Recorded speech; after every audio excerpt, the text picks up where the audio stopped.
Hello, everyone. Welcome back. It is a Sunday. We are here. Hi, all. I'm your friendly neighborhood Prax. Welcome to the channel. Tonight is Sunday, so that means it's Romance of the Blue Rose night. And as you can see, right now we are slightly not people are not in the right places, but that will fix as we kind of have a couple more people as we people join. We will be down a couple people tonight, but that's okay because we can still have fun and drama will definitely be had. But I'm going to let my friends introduce themselves, share who they're playing, and then I have a question for their characters that I would like them to consider answering. A little, just a little question. Just a tiny, tiny. It's very important. So my question is, after, shall we say,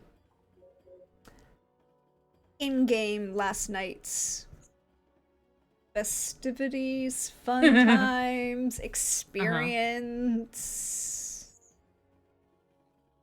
is your character feeling more or less secure in their connections to everyone?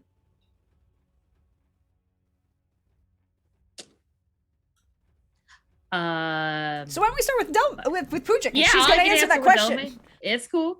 I think Delme is. So I think Delme was already pretty secure in her connection with Vishard and Ritka. I think the interesting one for her was Cecilia because that was the one relationship where, I mean, yes, like Vashard was technically higher ranked. Yes, I get that. But there really wasn't that, the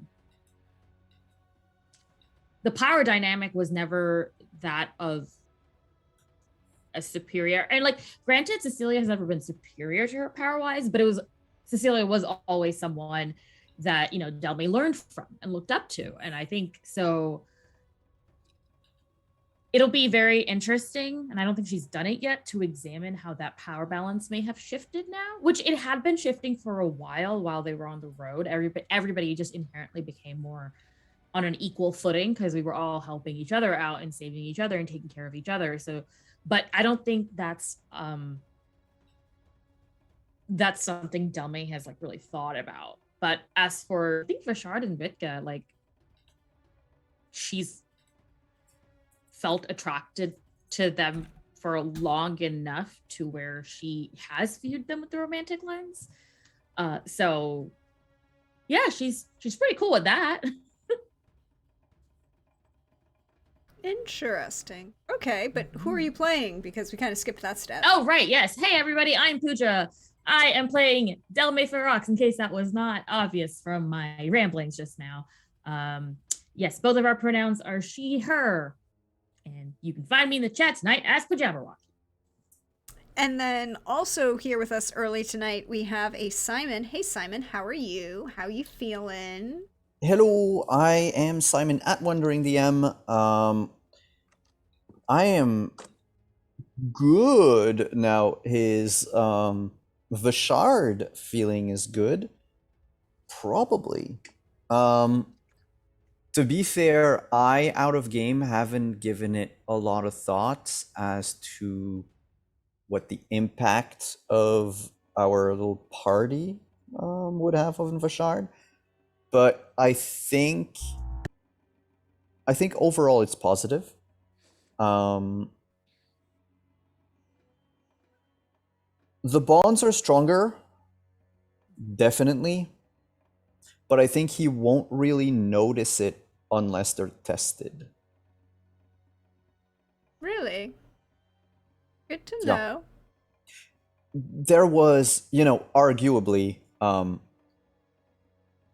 as followers of this season have probably seen, he almost died over a long period of time.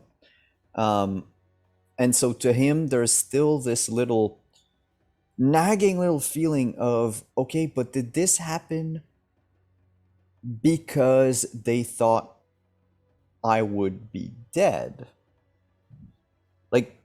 not that they did it out of obligation, but like almost like out of pity. Mm. But Mhm. it's something that's not eating at him as much as, you know, becoming a vampire would have. So I think until they either sit down to talk more about it, or until, you know, something happens that makes him realize that, oh no, yeah, no, why would I think that? Um, there's just gonna have this like little thing pulling at the back of his mind, but it's not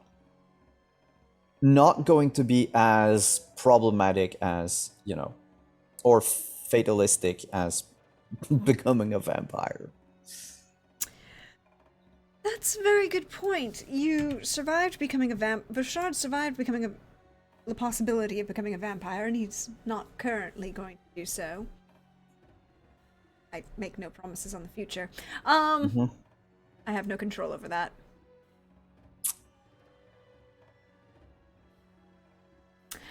But you now are back in outside the city of Aldous. You have spent the night at Delmay's parents' villa.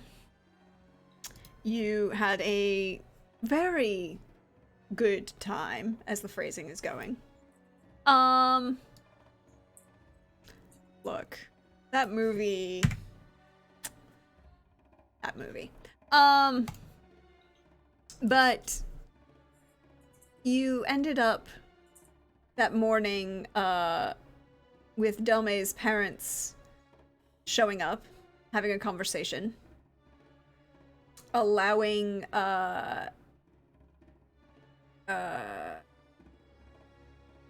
you know, informing people that perhaps, you know, all of you going into all this was not going to happen because, yeah, bringing a wyvern, even one that is no longer corrupted, into the city of Aldous may be not good. Just a bit not good, as they say. Just a I bit. don't know what you're talking about. Uh, Also, I just realized that I am Russ. yes, I know. I know you're Russ, Okay, but it's not worth moving you at it's the fine. moment.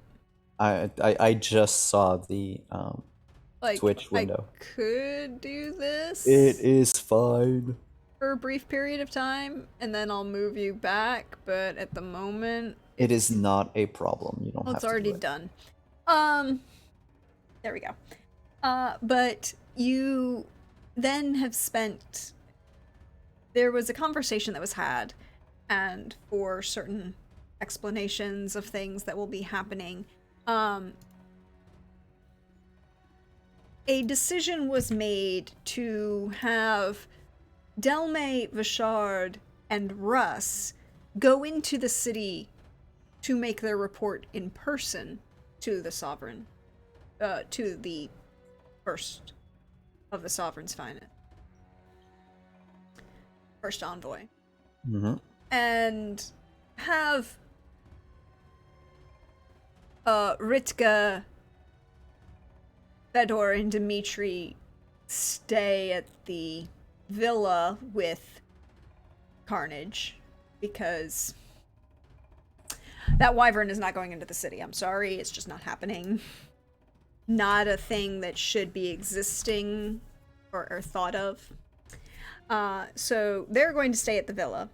And then Cecilia volunteered to remain to make sure that Fedor and Dmitri are cared for in a medical sense because they're still getting over, well, their corruption sickness, basically. Slowly. So Russ has flown on ahead, but the two of you are making your way into the city together. It is the jewel of the country. It's tile roofs, terracotta stucco walls, or terracotta tile roofs and stucco walls, fountains flowing through the city, along the river and the lake. The center of the city in the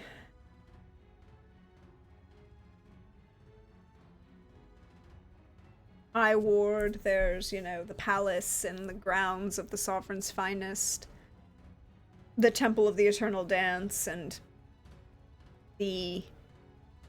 but you're making your way in from the outer wards. There's the walls of the lower ward, and then the middle ward, and then the high ward. As the city has slowly expanded over time. Courtyards and flowers bloom throughout.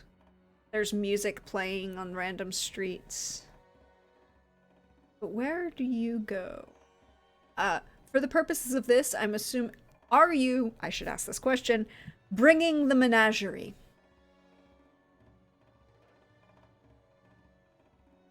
Dalmay will bring Whisper. Yes, because she always has. Unless Asen or Ragnar expresses discomfort, or downright let me know that they do not want to be there, now they're coming with. Okay, so we have a wolfkin, a Vata'an, 2 wolves, and a bear walk into Aldous City. There's a punchline here, insert I was it. gonna say. Take your pick. Yep. So as they're walking into the city, Dalmay will ask Bashard, how much time have you had to spend in the city? Not doing Sovereign's Finest work, just exploring.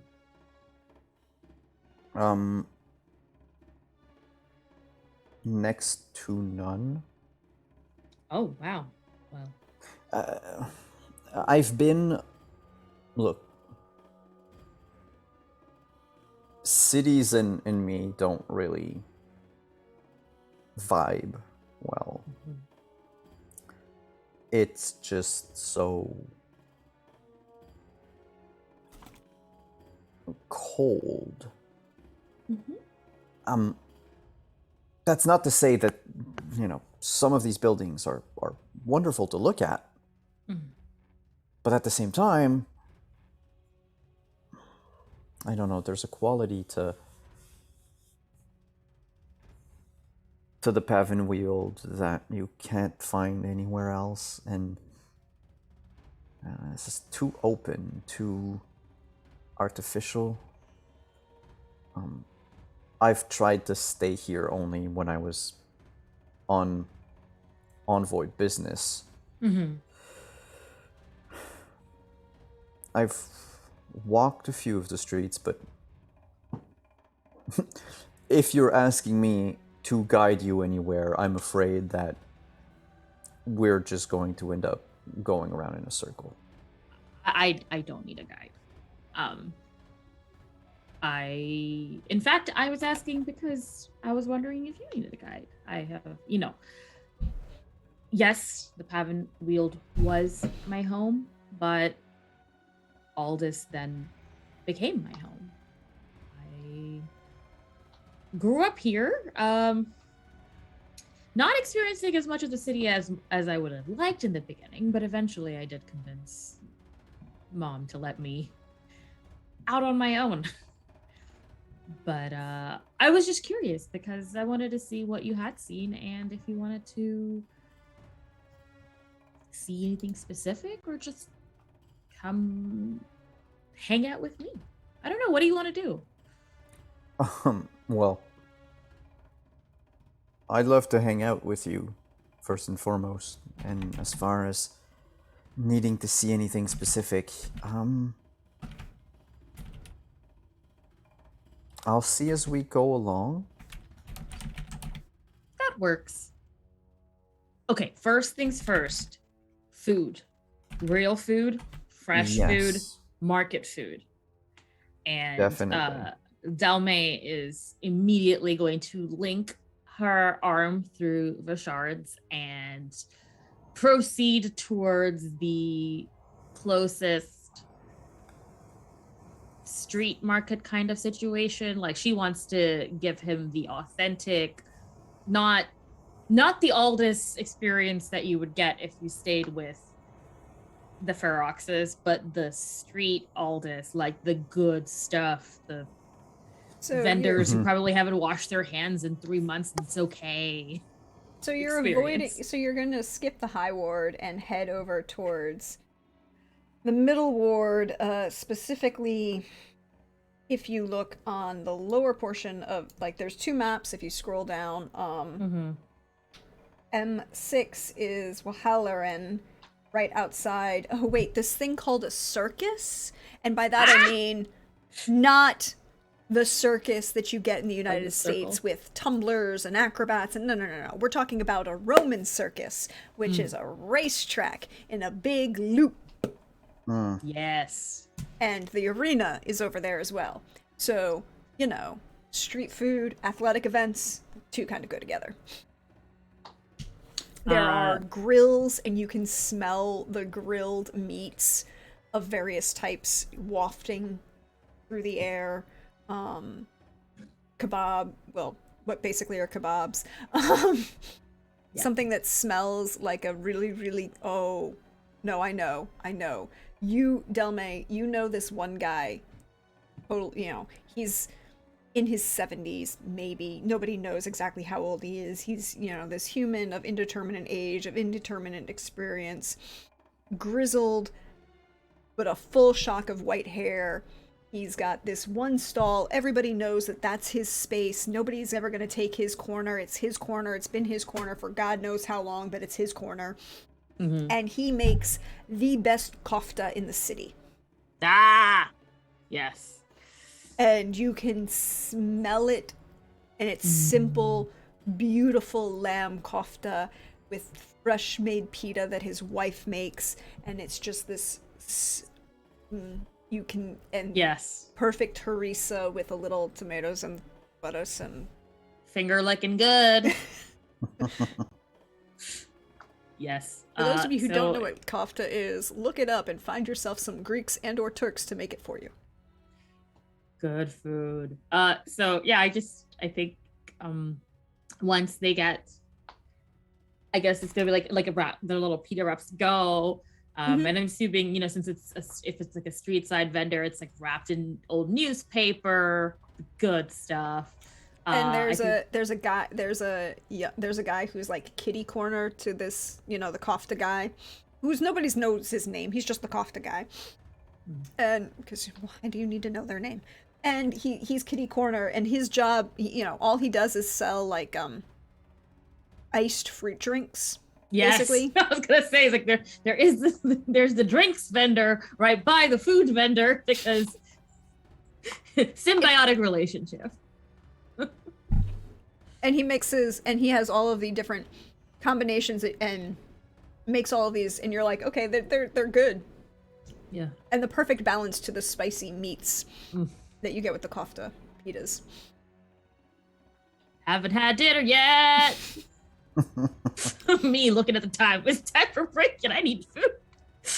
But as they're walking and talking, I think Delme will show Vishard and the circus interesting things. And I think it's mostly just like a day of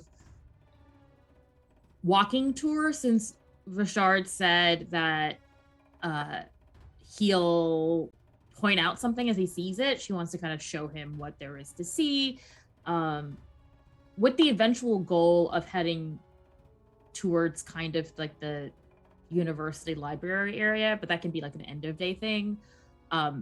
So are you heading? Okay, so you're heading to the library.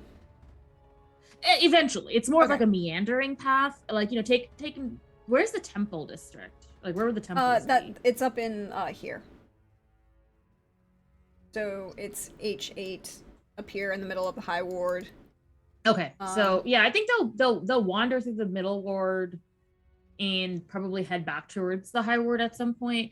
But I think right now it's more of a let's kind of take advantage, walking different markets and different parts of town while Russ is off doing something. Because and I think Delme is also really excited because being out in the wild on the road, like that's never been her thing per se. So she's very excited to show Vishard all of this stuff that she, it's like when your old friend comes over and you're like, oh, look at this, and look at this, and look at this, and look at all this cool stuff. I hope you like it as much as I do. I mean, I may have a very real experience with doing that to someone yesterday. Oh yeah, what are the chances, eh? But there's just a lot of that where it's more like that was like, I want you to see the city through my eyes. And yes, it's not the Pavenwield, but kind of show Vishard the things that she's been doing since in between leaving the Pavenwield and joining the Sovereign's Finest, right? Which is like her teens. So and, yeah, it's an interesting place to grow up and just kind of show him the diversity of that. can you just roll me, what lures do you have? I have 3, I think. I have cultural, arcane. No, I have cultural and arcane only 2. Okay, so this would be cultural lore. I just want to see how you do with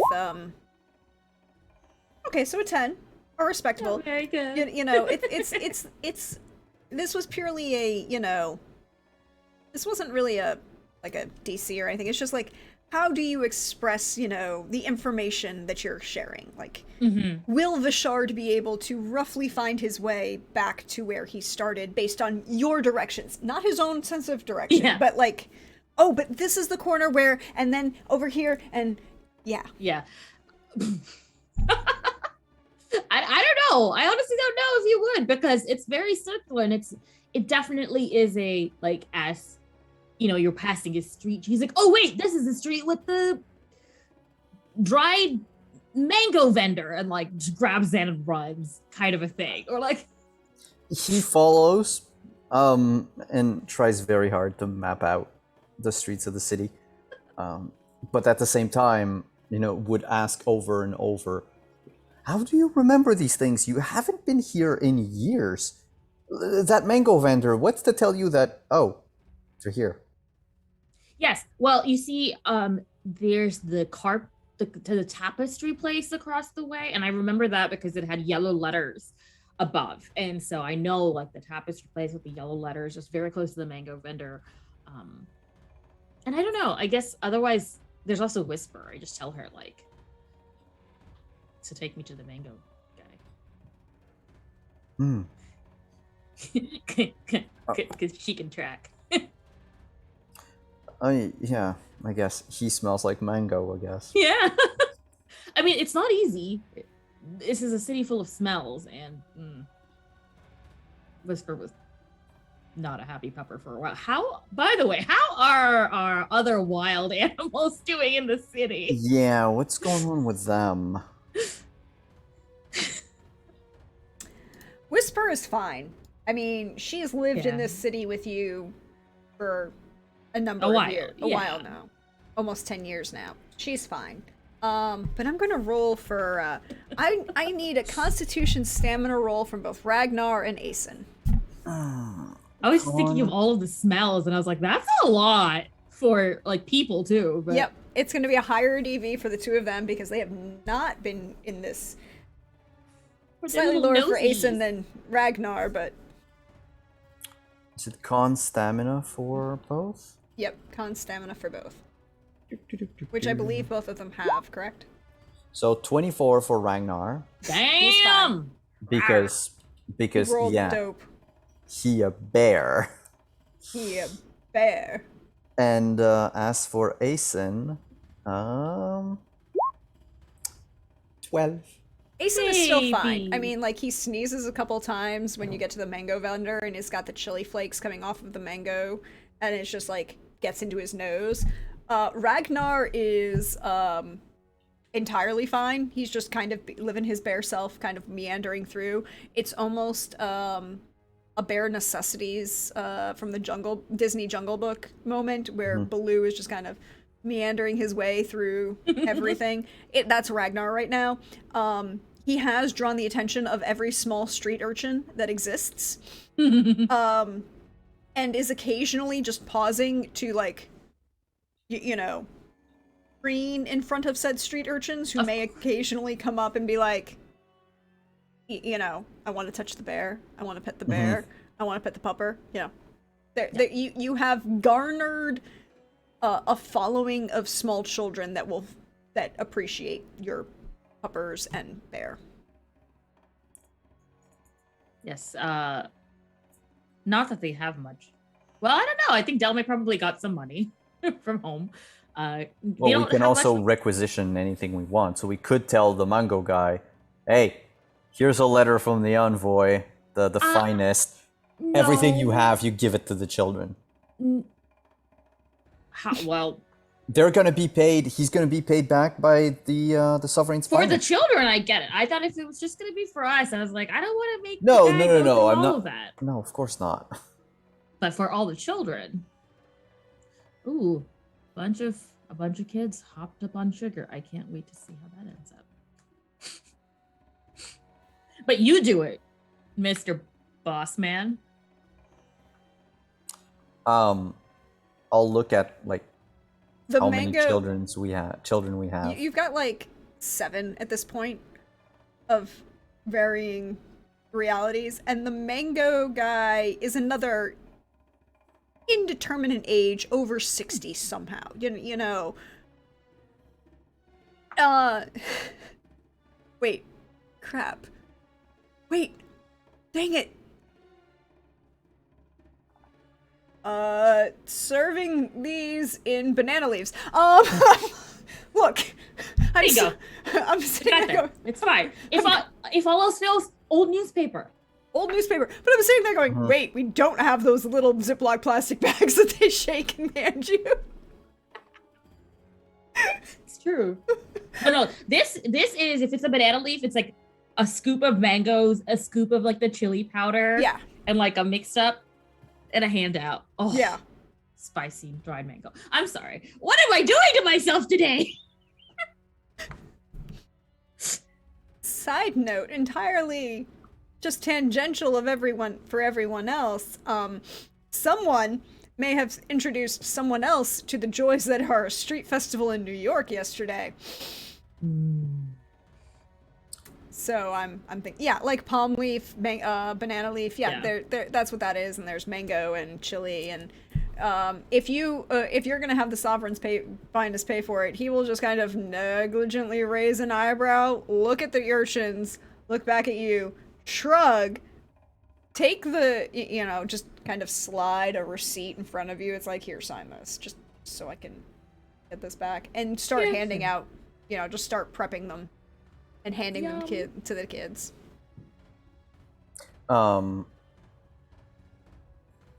Yeah, I'll probably get like the equivalent of 4 mangoes total to split between the kids. Okay. What? I'm in a mango dream. I'm sorry. Yeah. That's a dream. Why is mango season over? You end up with all of this done. The children are happy. You've bought them sweet street food, so they will not try and rob you.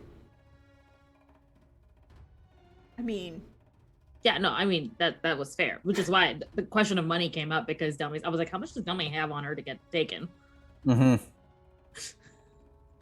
So after you've managed to bribe a number of small street urchins with very sticky dried mango and chili, and it's covered their face, Ragnar has kind of, as they're eating, as you're kind of talking to the vendor, he's seated himself in the middle of this like small corner marketplace where there's there is a small fountain to the side. It's not a very big one. It's just like a more of a local, a fountain in place of a local like neighborhood well. It's the same water source for the neighborhood to come and get, and it's there isn't any major statuary or anything here.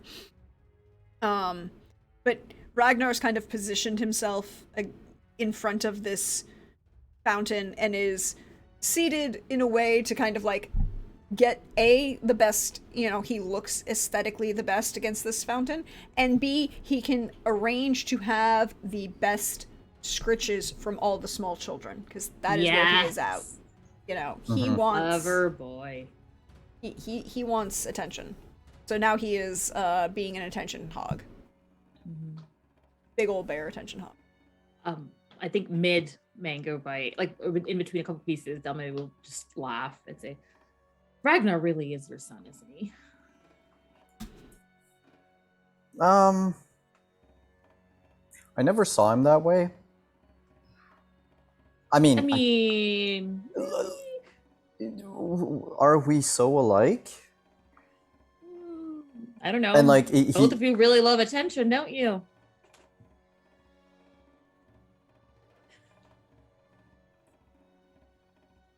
is that bad? No, I didn't say that. It's okay. I like attention too. I guess we're similar in a lot of ways. I guess Ragnar is like my social side, Well, and Asen is my survival instincts, I guess.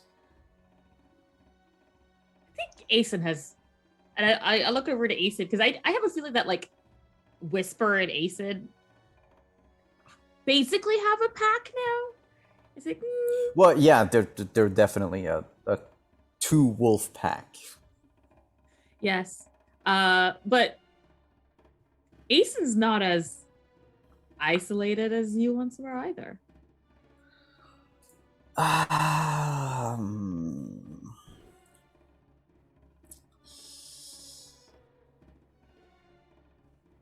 Not anymore.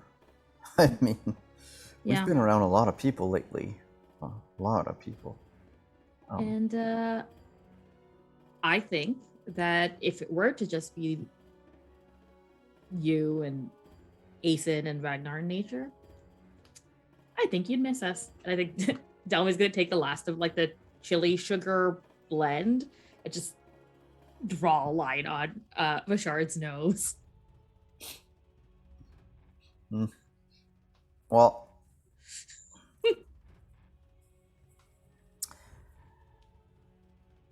I would. Probably starting with you. Well, yes, always start with the loudest. That is the rule. But come on, let's go. Wave goodbye to the mango guy, link arms again, and Mhm. continue on their explorations of town.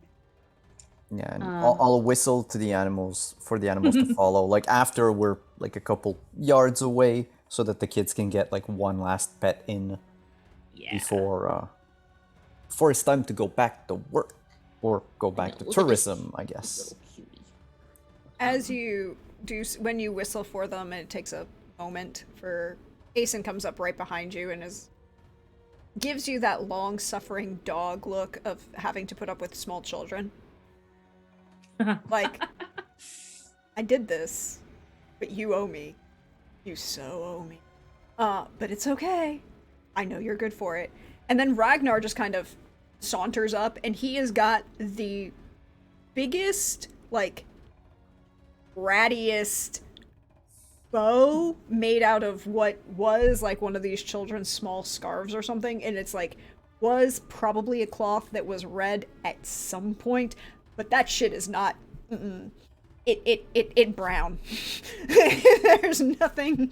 It smells, but Ragnar is so proud of it, and he's sauntering up like, I got style, I got everything, and you should appreciate me. Love it. It smells horrible.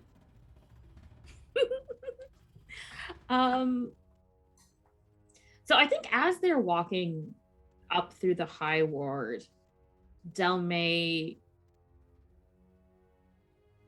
will probably take Vashard through like where the temples are, just because they would be architecturally interesting.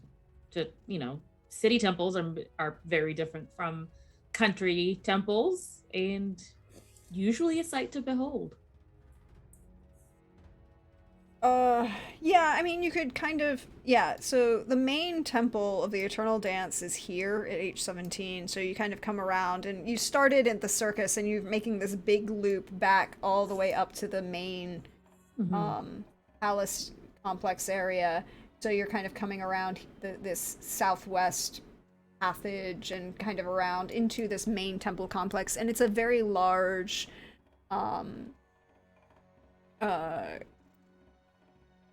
Greco-Roman style temple with, you know, a long palisade of columns, an arch roof,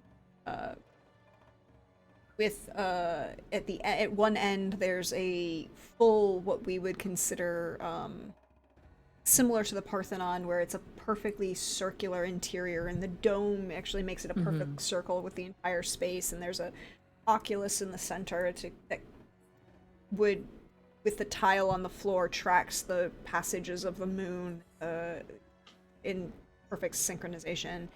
It is similar to other temples that you may have seen, Vishard, in other places. In the iconography is the same, but it is so much more, not ostentatious, but the highest, you know, the greatest artists of all this have been commissioned to do the statues to represent the different gods in both of their aspects. So each god has a male and a female aspect, and each of these 7 gods have a male and a female aspect that are, you know, these statues are done in marble and paint, a couple bronzes in here as well. There are reliefs and mosaics that kind of tell and showcase the various stories that go with the creation myth and all of these, you know, stories of the individual gods throughout. The smell of sweet incense permeates the air. There's also flowers beautifully arranged at each of these small altars for, you know, they're not small. In a local temple, they'd be small little alcove altars for each of these gods, but in the main temple, they're each large altars, and then there's this kind of intricate mosaic in the dome itself that kind of represents the stars and the eternal dance, and you know, a beautiful laid out pinprick sky sight. And the music and the sounds of the streets kind of fade away as you walk through this temple, and you hear the low murmur of other other people here praying, but you also hear the slow music of out into the side courtyards of a couple of the spirit dancers practicing outside. But it's later in the afternoon, I would say, perhaps 4 o'clock by this point, you know, of how long it took you to walk in from the villa itself and then meander your way through the city all the way up to here. So Vishard, do you mind if I take a minute? I wonder if I feel like I should go try to say hi to Athene. Yes, do you want me to come with, or? Yes, sure. I don't know how to pray. Well, you know, really pray, like not the performative pray. I mean, I could do what they're doing, but I don't think that means anything, right? If you don't know what it means. Looking at the spirit dancers, I wouldn't know what they're doing, or I kinda know what they're doing, if that makes any sense. I don't know of any regimented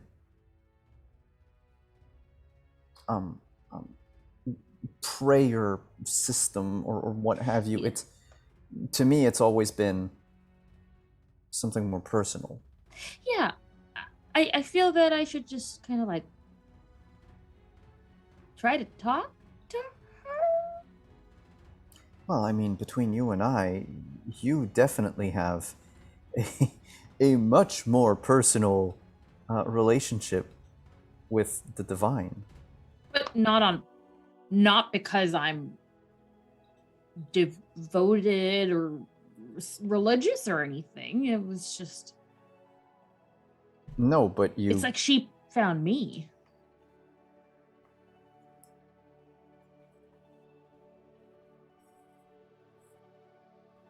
Yeah, I mean, we that's can, even better, I guess.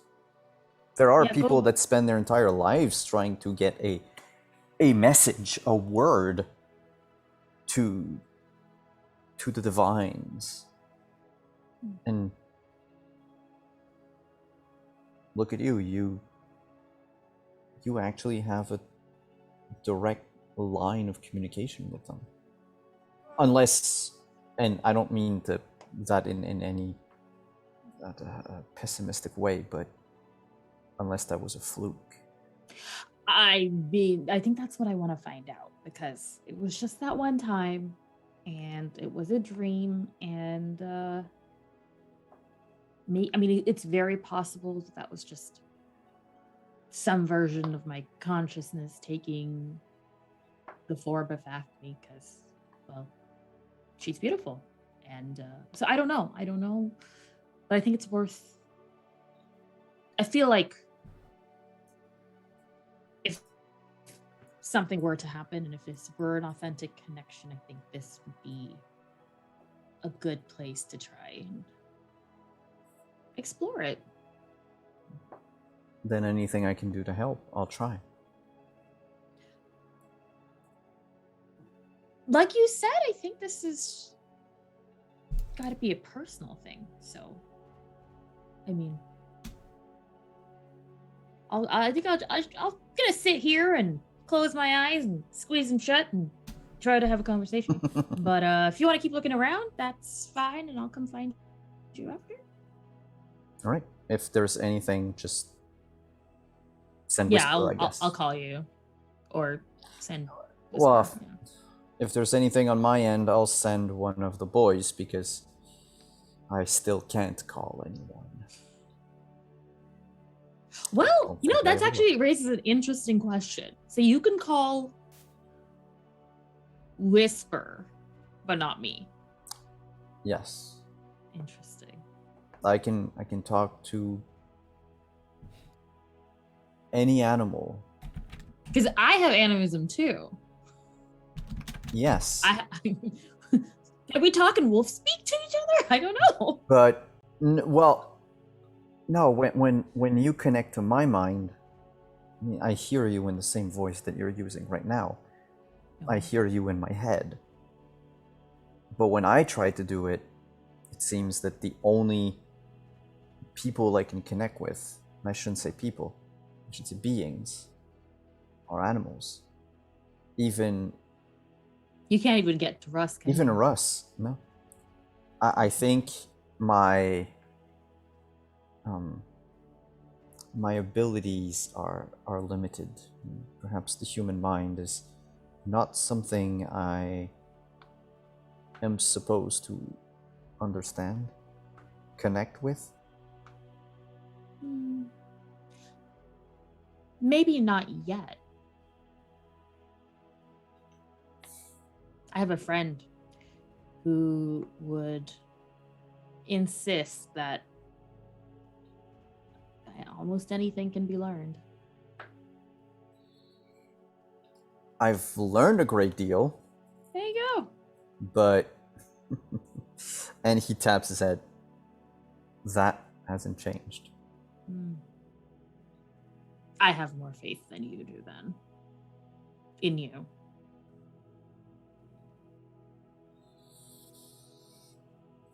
All right, now Shu, I gotta pray. Yes. And then Delmi's gonna settle down and have Whisper near her and just say, okay, tell Whisper, you need to be on the lookout because I'm going to do something that might be very stupid. And then Delme will close her eyes and she will drop her psychic shield and just go like, hello? And like have a conversation with Do you have in the I don't know. do you hopefully have God will hear. do you have faith as a focus in willpower? No. So roll me She's not faithful at all. roll me communication then. Okay. Communication. Regular? Flat? Just roll me regular communication because you don't have willpower you don't have faith as a focus in anything, so you're not getting the focus benefit. So a That's 14. Cool.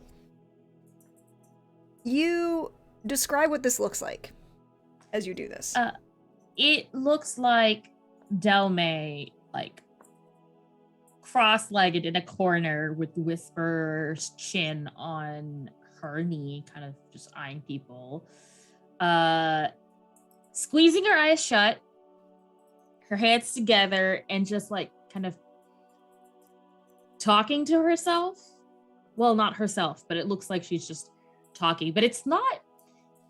You know how you can tell when someone's praying under their breath, and it's like a very like serious, like this is a litany I'm saying, this is how this goes. It's not that. It's definitely more of like a conversation.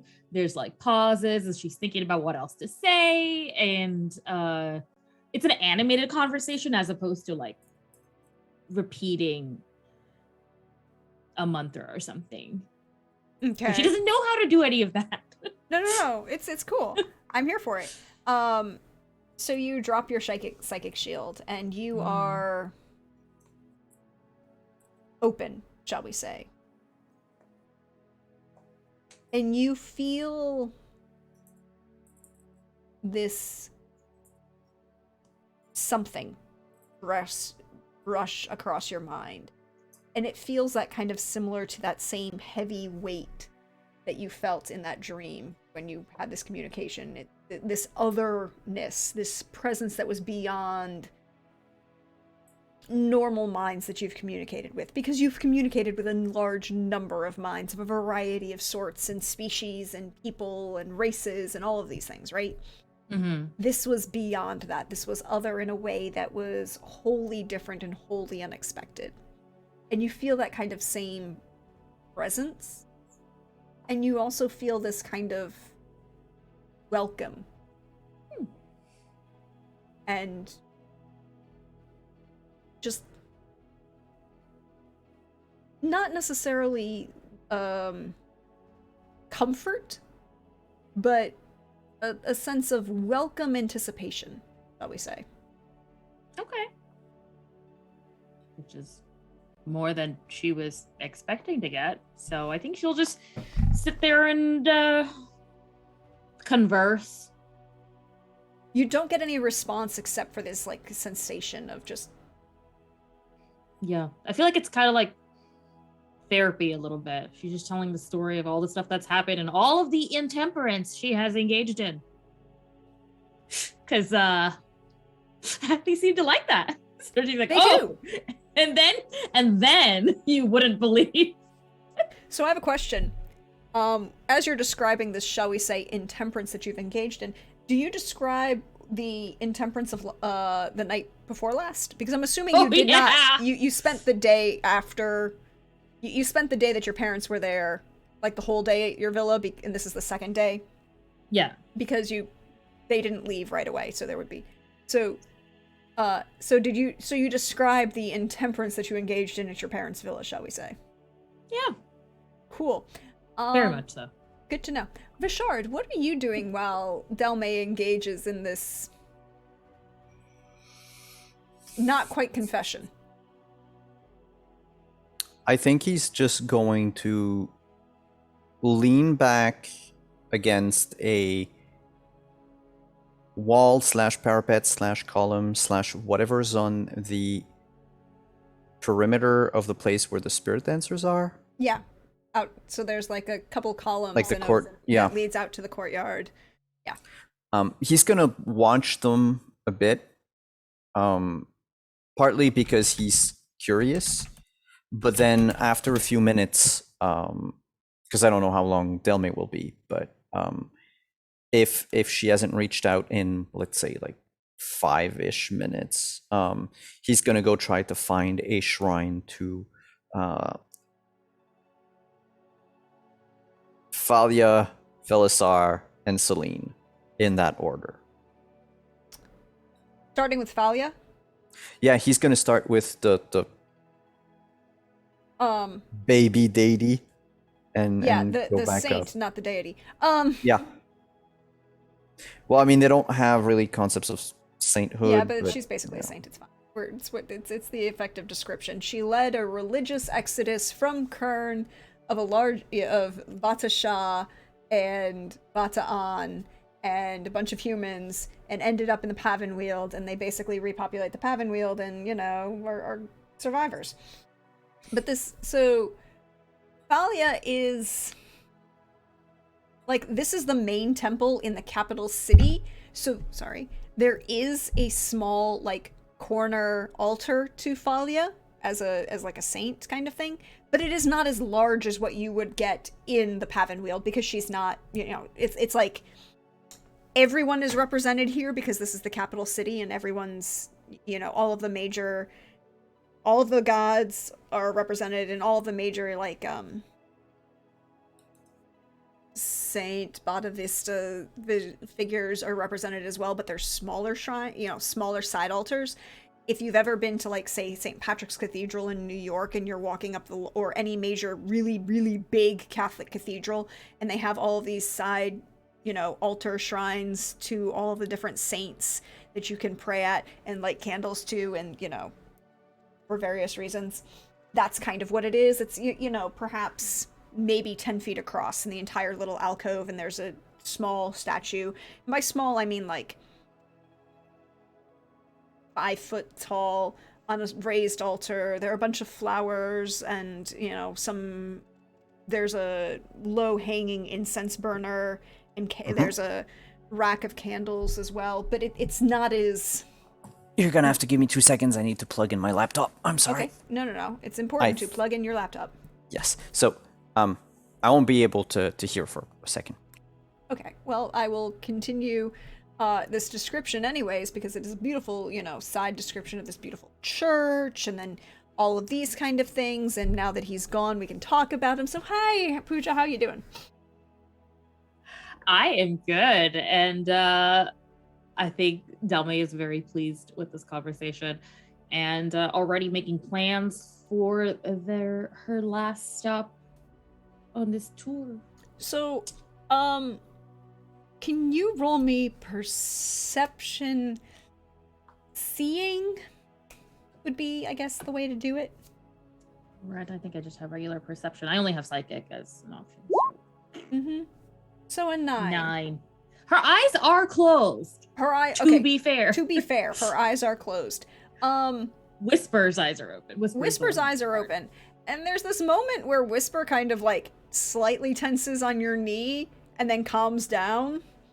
Okay. She'll peek an eye open, take a look around.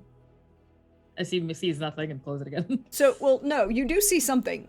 You see, because it's gonna happen, and I'm sorry, I just love this image too much. Because Delme has been regaling out loud. And I don't think Delme, even when she whispers, really whispers, really. Does she? I mean, It was a little under her breath, but, kind of well, and then you wouldn't believe it. I don't know, she doesn't... This isn't a honed skill for her. She doesn't know what's the appropriate level at which to talk in a temple. Yeah, it's not... And there's a lot of marble here, right? A lot of marble. Oh no. Sound bounces. Oh, no. There's tiles. It's a lot of these things. And so when you pop that eye open to look around, you just see this little nonna who's looking at you, and she's got the little okay, I'm sorry, I have to make sure I translate this into English. She's got the little lace veil on her head, and she's got this look of white-faced look of really? You're saying? Okay. And then it kind of there's that brief moment of scandal, and then there's this intrigued look as the rest of what you say processes. I think Delia will just be Don't look at me. They encouraged it. And she just kind of turns away and focuses back on what she's doing. But, well, Scandalizing Nona's at temple. Woohoo! Achievement scandalizing unlocked. and then intriguing Nona's at temple. Look, Yeah. it's gonna happen. I was like, oh, you're saying this out loud. Yeah. Vashard. So it's this kind of side altar, you know, again, flowers, a couple candles, a small statue, but it's very much, it's not as big as what you would get in the Pavenwield, but it's not, like, forgotten in a side, you know, around a corner and, you know, untaken care of.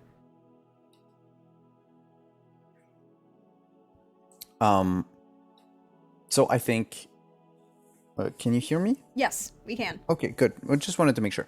So yeah, I think I'm going to go to the shrine to word Thalia first. And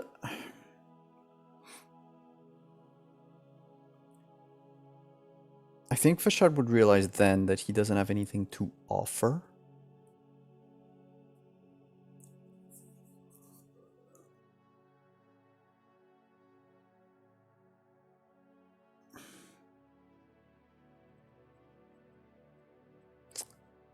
Yeah, if he has,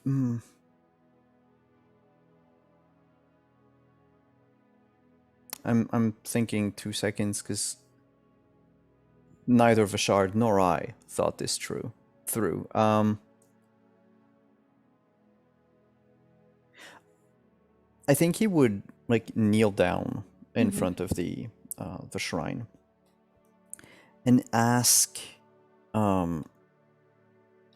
He's mostly, you know, not asking them out loud because he especially doesn't want to say these words out loud. But basically asking for some form of guidance from Thalia, seeing how, you know, he allied himself with one of the Skull Knights, or old ex Knight of the Skull. Allied, is that what we're calling it? Well, more than that, but I think the thought forms like that. And not that he doesn't ask for forgiveness. I think as he formulates the thought of, you know, what would you have done? You know, you led refugees, but what if someone had switched sides?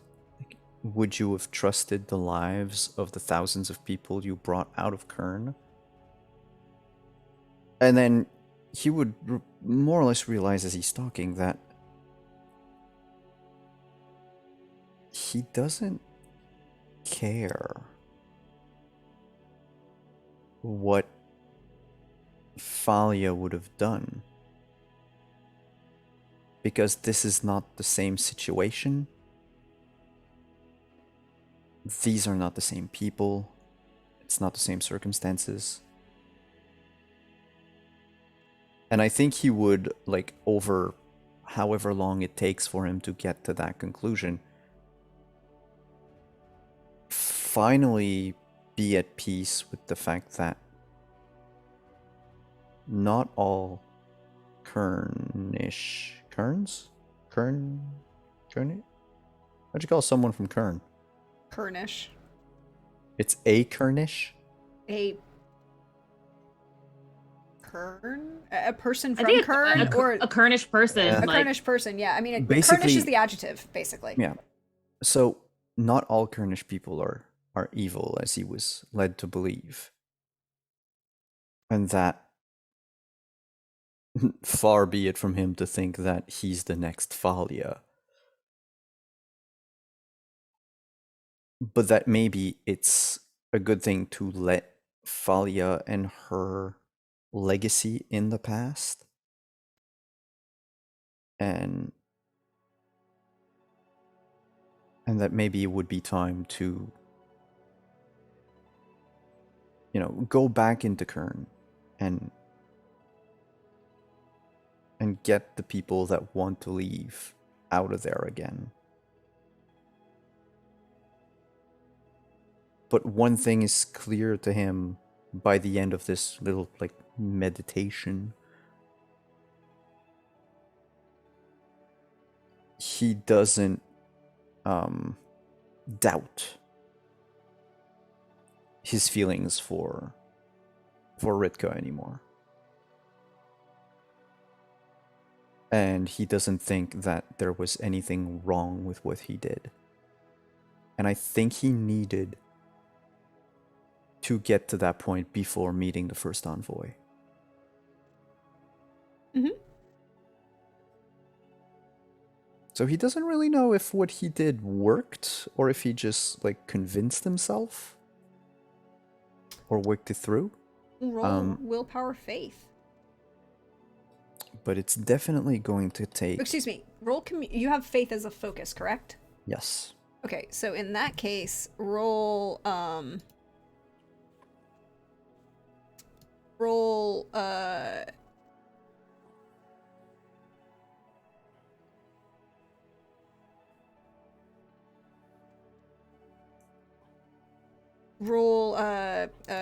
you have faith as a focus. Roll communication, and with the faith as a with focus. a +2. Yeah. So that would be a 16. So a 16. You don't get any. You get a sense of just peace comes to you, and it's both external and internal. And you realize that this is an expression and an understanding of a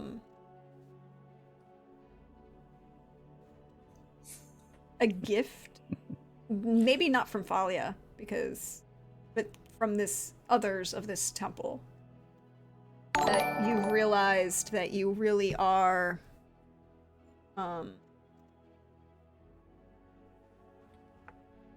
you realized the path is correct, right? Mm-hmm. And things are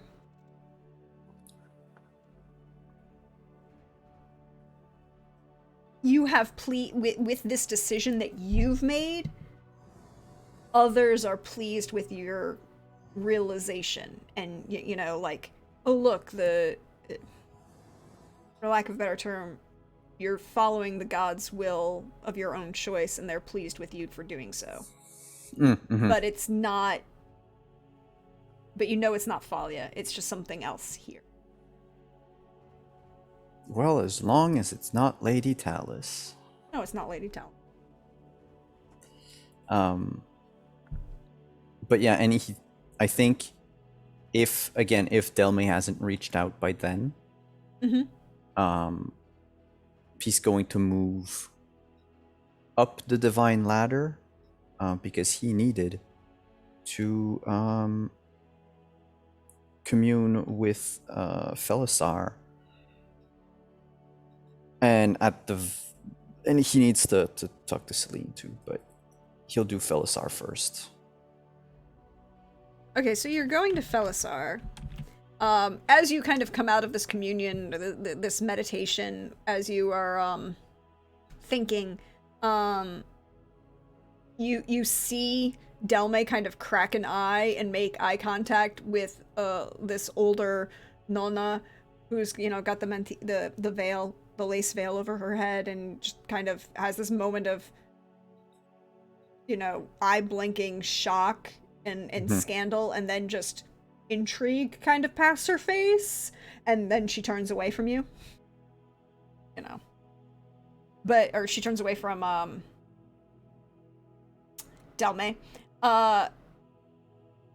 So yes, so you're going to pray to Felisar, who is not one of these shall we say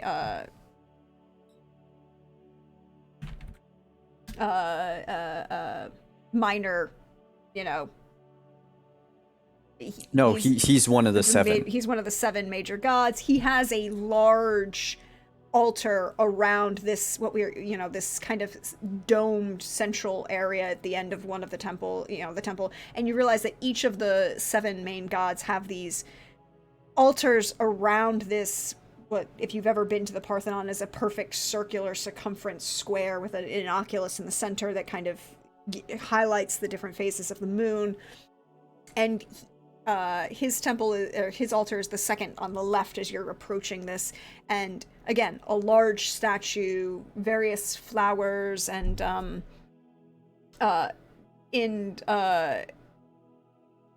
large presentation of there's more food items and offerings here, and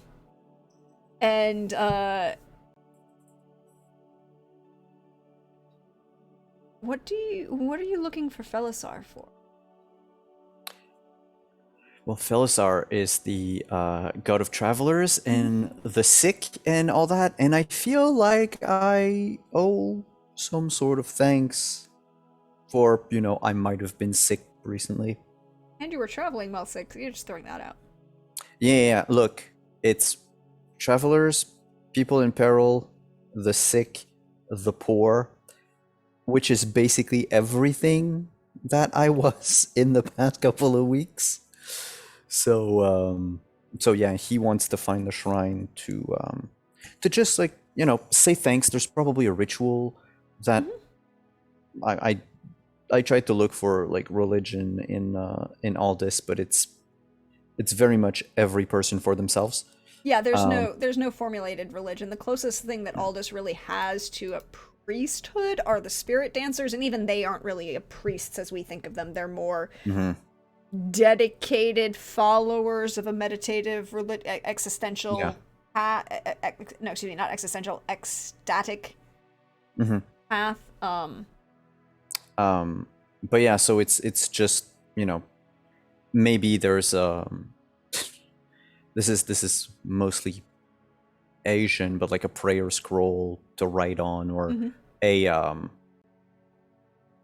like a candle to light. Oh no, Mind you, the candle is not him, but there's candles, and then of course there's not a scroll but a book. There's the guest book. Yeah, I'm gonna sign the guest book of God. Have you been to a Catholic funeral? There's always a Catholic book. Vishard was here. Yeah, there's that. And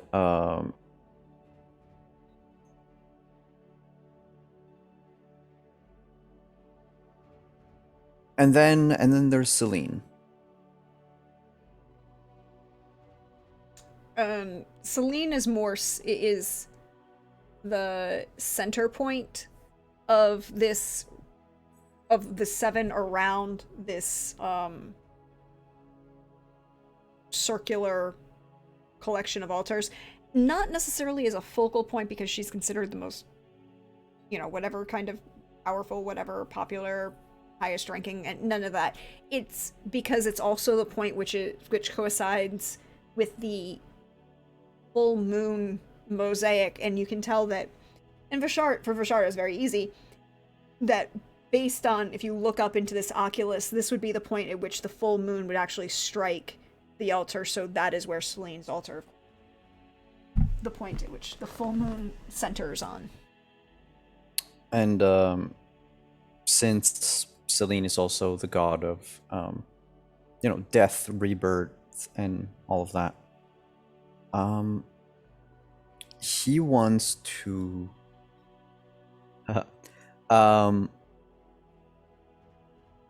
he's going to ask Celine, or I guess, yeah. I know he was an ass in life, and mostly a pain.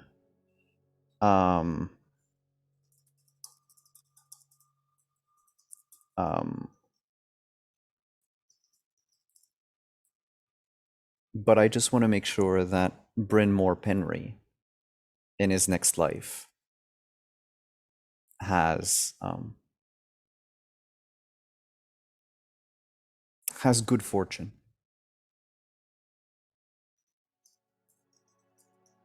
Go ahead and roll me that communication phase again.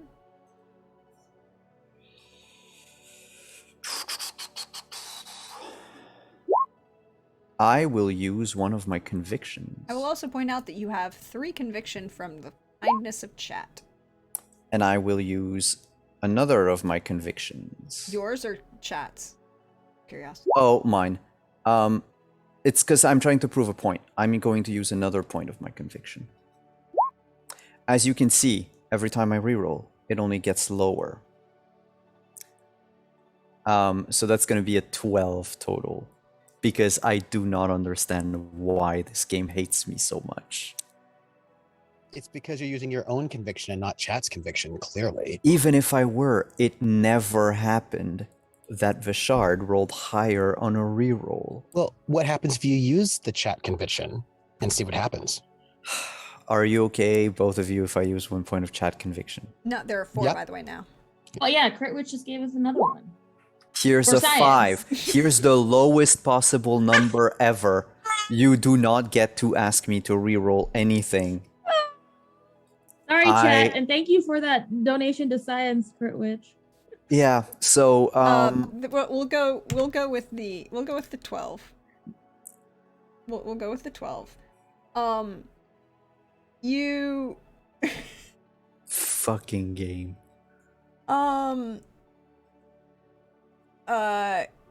look. Some people roll really well in the age system, some people don't. I know. It's weird. From now on, Deirdre, you roll all my rolls.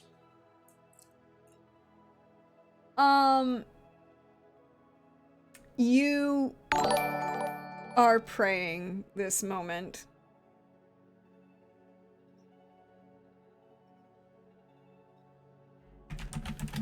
I see it. I got it. Go on. Mm-hmm. I got it. There you go.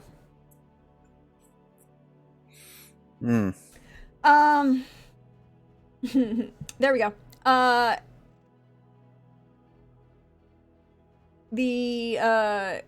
You see I mean, you felt this presence before. You feel that kind of same presence again. A comfort. A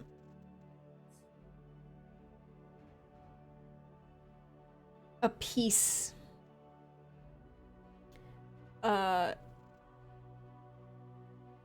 you feel across everything, and you also feel something else in your mind as you're, you know, saying as bad as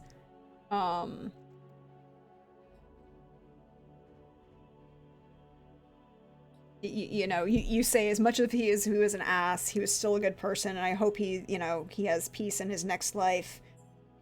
You feel a sense of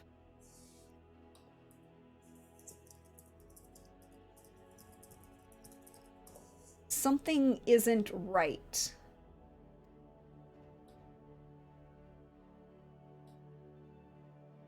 With what you think happened. Like, there's, like, the information you know and what you, this sense that you get is like there's a disconnect between truth and and what you know. But you don't know what it is.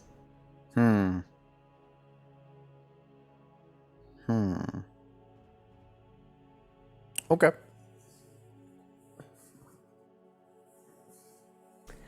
So while Delmay and Vishard are partaking of the beginning of the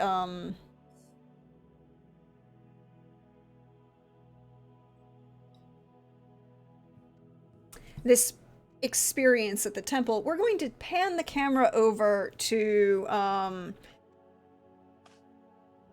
Russ. Because Russ, it's the second day that you've been near the city of Aldous, and you the first made a request that you all you, as in Delme and Vishard, come into the city for a more informal conversation.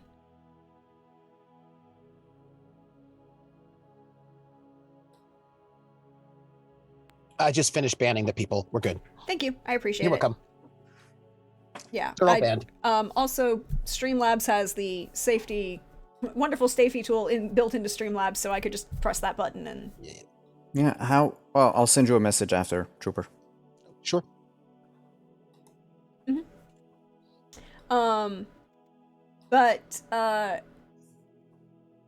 So Delme and Vishard walked into the city. You flew ahead to have a more private, personal conversation with the first.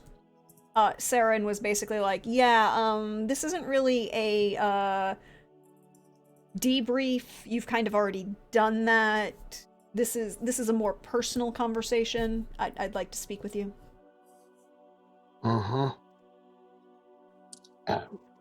Of course, I will be reporting for duty as soon as I fly in. I will be flying in right now. I'm starting the flight right now. I'm on my way.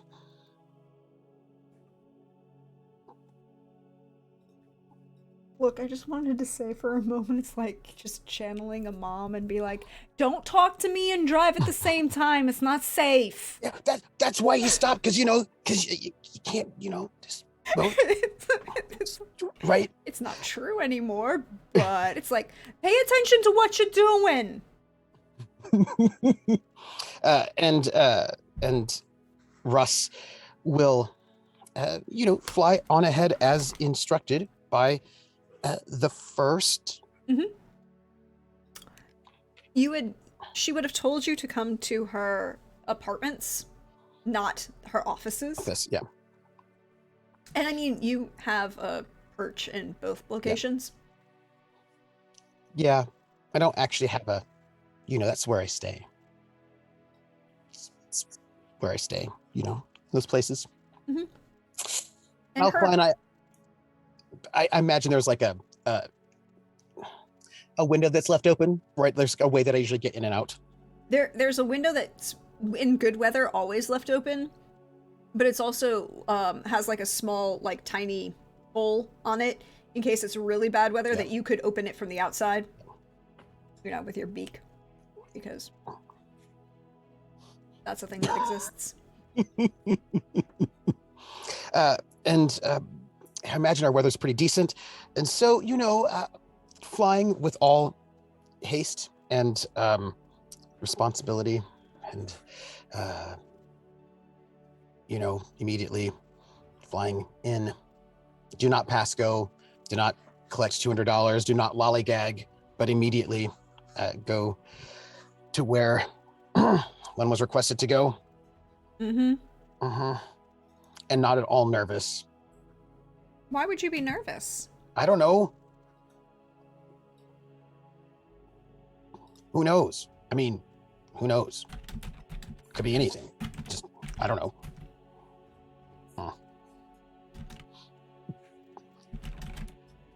So kind of, flying in and sort of like landing at my regular, like flying in, trying to find where the first is, and then landing at an appropriate spot.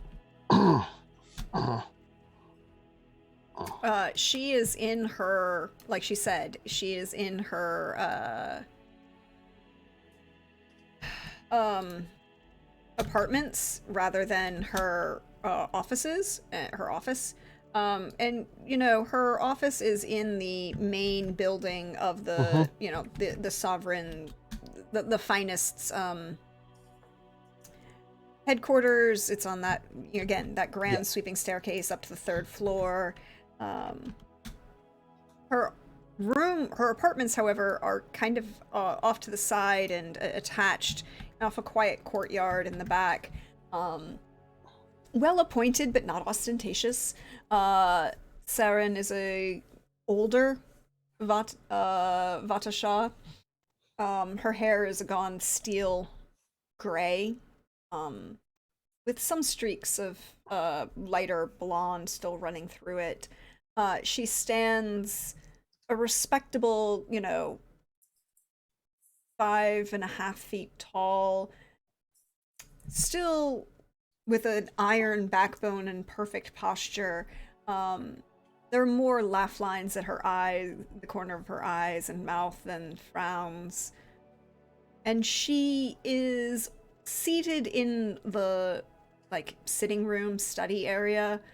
There's a large fireplace that usually is going in the colder months, and now that the autumn has really come in and it's a little cold at night, there's a fire going. She seats at this large wingback kind of leather chair with a small wooden inlaid table to her left, a glass of a glass mug with a hot toddy in it, her indulgence when work days are done. It smells like spices and a little hint of alcohol. And she's reading a book when you fly in.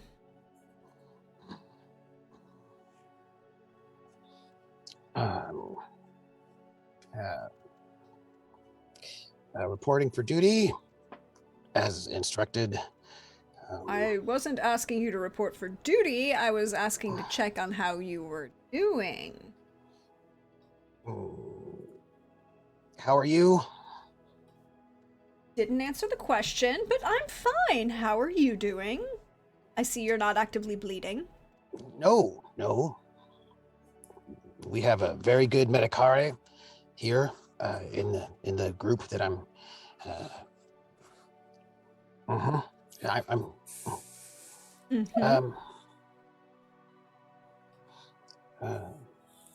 So, what didn't make the report, Russ, that you would like to share with me? Nothing. I always put everything in the reports, at least mine. I would never. I always make sure that I follow all the rules and make sure all the reports are in there. Facts Complete. are not everything. How are you doing?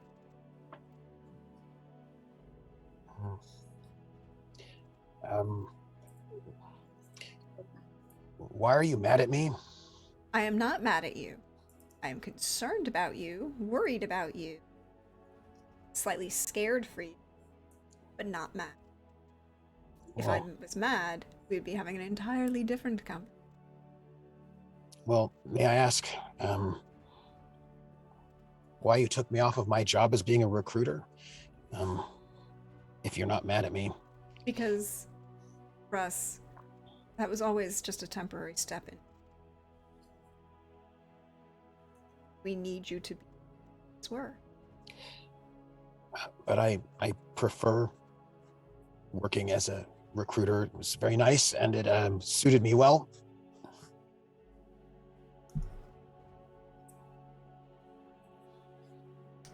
It did. That's past tense. Is this about Revka? No, it is not about neither Revka nor Ritka. It's about you. And what you've been hiding from. I like to think I was a good recruiter. You were a very good recruit, but now we need you to be who you were.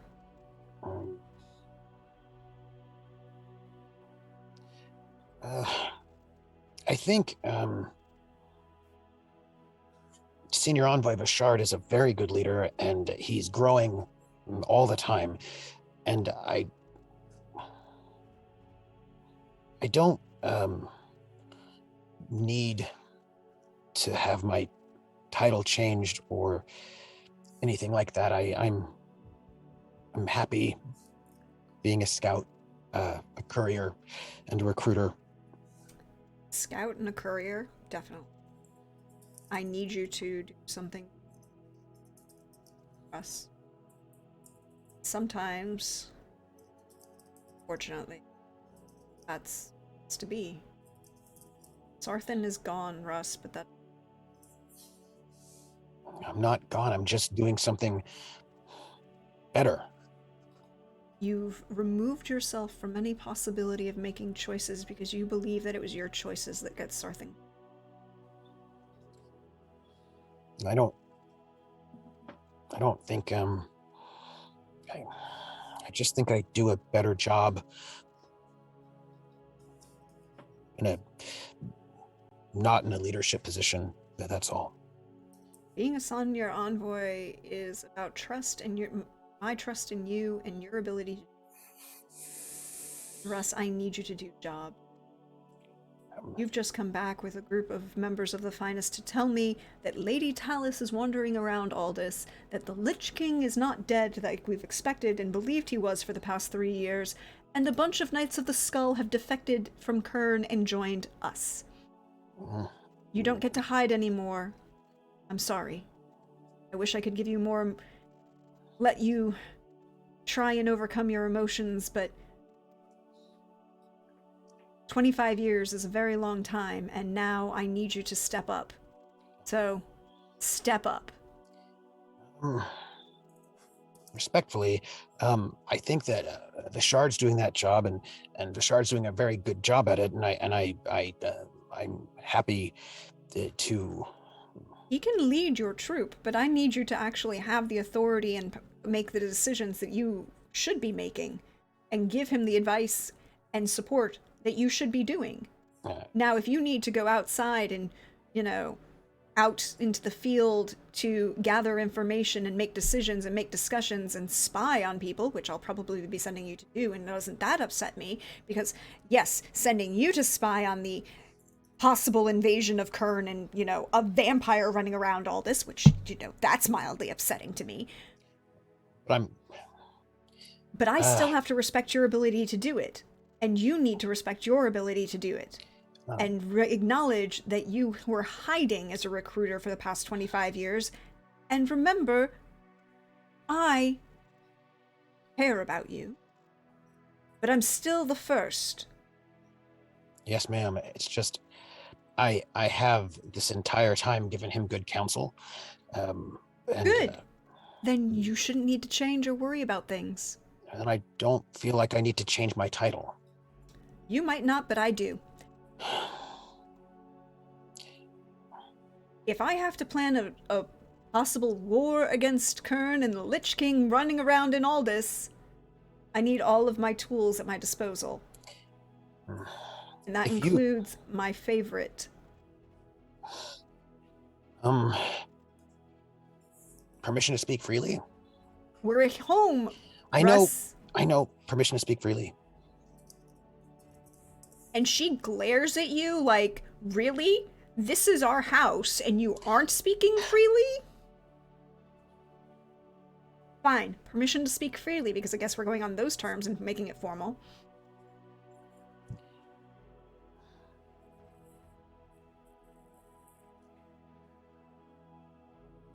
Mom, if you make me a senior envoy, that means I have a rank that means I am a person who will very likely be given subordinates to lead. And you're talking about a war. And I don't feel like I can be responsible for other people's lives like that at this point. And not as the first, but as my mom, I don't think I can do that right now. Well, since I'm not giving you subordinates to look after, problem. Then I am, however, need you to have that rank and authority, so if I send you out to deliver orders to other people, they shape up and acknowledge that you're a voice of authority. I just am very concerned that if that this means that Russ, was Sarthan your subordinate? Ever? Once he was. No. Once I was training him, but then he wasn't after that. early. Yes, he was. He was your subordinate for 6 months? Mm. And then what happened? I got promoted. Got promoted and he got transferred for about 6 weeks and then with an extended training. It's almost like someone was aware of things and made sure that he was never your subordinate, right? I wonder who could have done that, just out of curiosity. Look, Sarthan didn't die because you gave orders. Sarthan gave orders. Sarthan died because I couldn't, and Brenmore Perry died because I couldn't,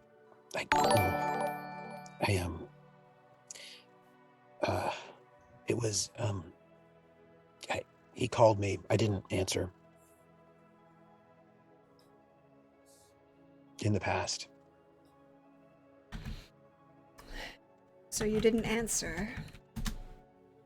No, I didn't want to, I thought it might, well, because he was calling the one that was the me from then, not the me from now, and I probably shouldn't have spoken to the me from now, because probably would have messed things up, because then he would have spoken to the me from then and would have said, I spoke to you, and then the me from then would have said, oh, I didn't even know you didn't, and it could have messed things up, and anyway, I just,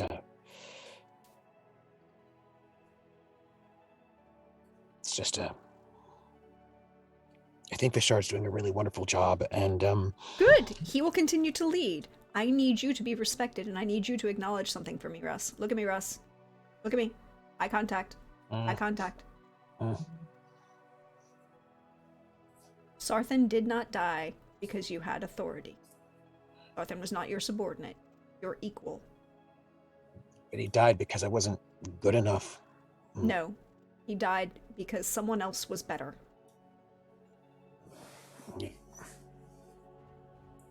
I just don't. You don't have to make orders. You don't have to give orders. You don't have to worry about subordinates.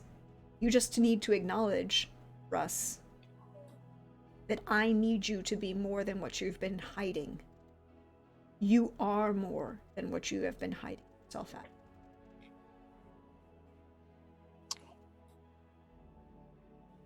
And I've spent the last 25 years allowing you to hide because I thought that's what was to your benefit.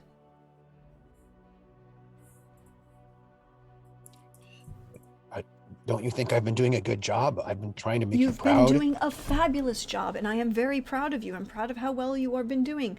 But you've been hiding and not dealing with stuff, Russ.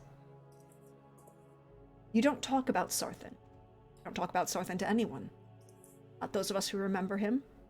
Not those that you acknowledge and hang out with. I have yet to hear a joke from you in 25 years. Jokes are never all that good. I laughed, therefore they were fine. You did laugh. You always laughed at my jokes, even though everybody else said they were bad. Exactly. Hmm. And as your mother, I'm allowed to state that your jokes were perfectly fine. Acknowledge it. Accept it.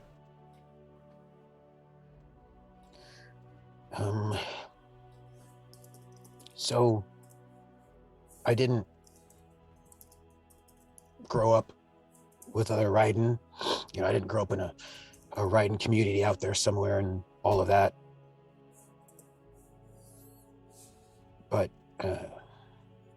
you've always taken care of me and been always on my side, and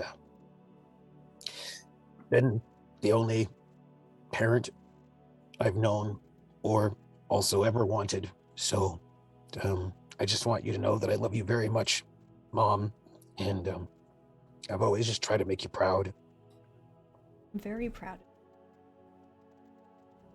of you.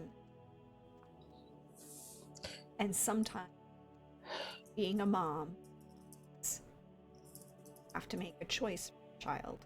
this case, being a mom and your boss, I have to make a choice. Say, what you want is no longer helping you. Now it's about what you... And you need to let that light that's inside you out from under the bushel basket that you don't need to command truth, give order. But you need to recognize that you can. Otherwise, you will be paralyzed by fear and nothing will stop. And that fear will overwhelm. And at the worst possible moment,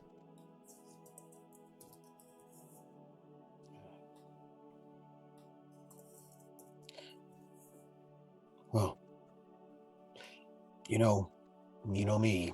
I always follow orders, so yes, you always follow orders. Sometimes I would like it if you fought back, if you argued with me, then we could have a conversation and I would know, but you need this, Russ, and so, you know what? It's an order. Deal with it. And she will pick up the hot toddy next to her and just kind of I've tried being polite about this, and you know what? You want to make it about orders? Fine, I'll make it about orders. As she yes, ma'am. kind of angrily drinks in from it.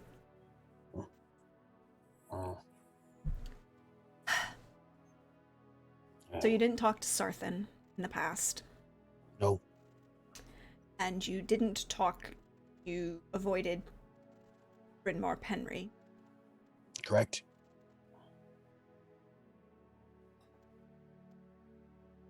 All right then. So I don't think I did anything to change the past, so. Well, at this point, we're still here, and about that's all I can deal with. If the past was changed, there's nothing to show on my side, and we're all still here, and nobody's vanished in, a puff of smoke, or if they have, I don't remember it, so who knows? I don't know, Russ. This is way beyond me. I need you safe. I need you well. So I suppose what I'd say is, if there's something that I would like. Yes. Being back there was hard. Sorry that happened. I would really like guidance from the Sovereign or the Raiden Council, somebody. This is I don't know what's the right thing, if we get in the past again. And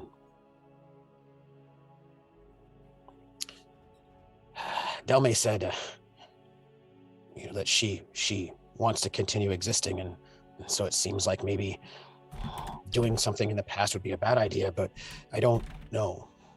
And I really would really like to know if there's some sort of thought about what to do if we go back there again, because I just want to do the right thing, and I don't want to be selfish. I don't want to mess anything up for anybody else. So if maybe you could ask or get counsel, or there could be a study or something, because I wanted to talk to him,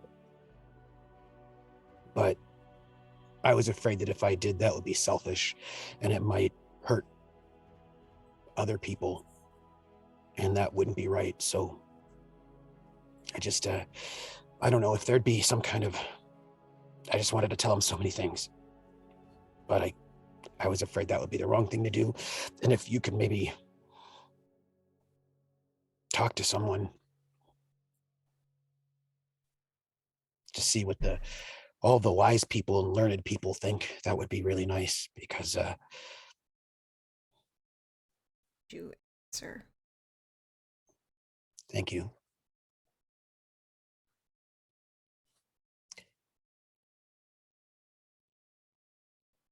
don't know that I will try. 'Cause that's what I do. Because it really hurts.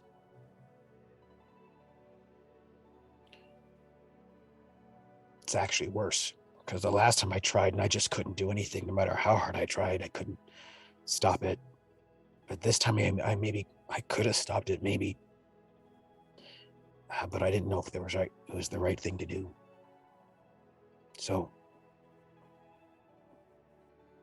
I think, on that note, you should spend lunch with me. Patriots, Ferox and Ali, I believe, are supposed to join us later. But I think you should join me for lunch. And we shall see about finding you an answer. thank you. And I do want you to know, because I thought about this a lot, I wouldn't trade you for anybody. I wouldn't trade you for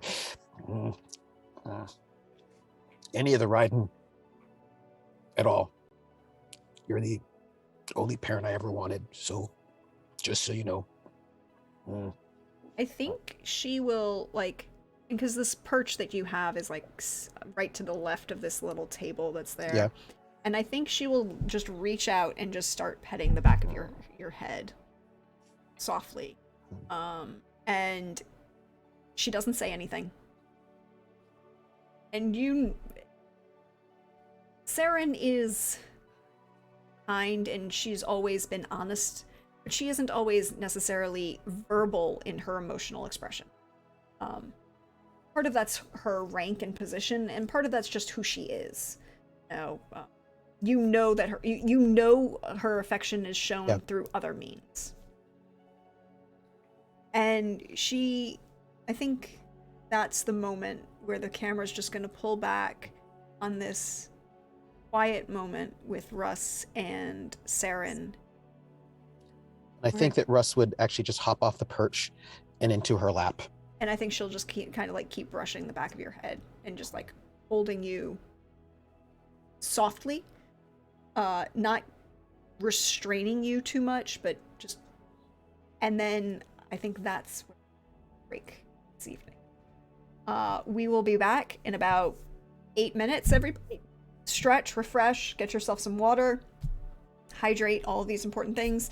I will be running the ad break, and we're gonna stay in safe mode for a little bit longer, everybody. Bye-bye.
Hello, everybody.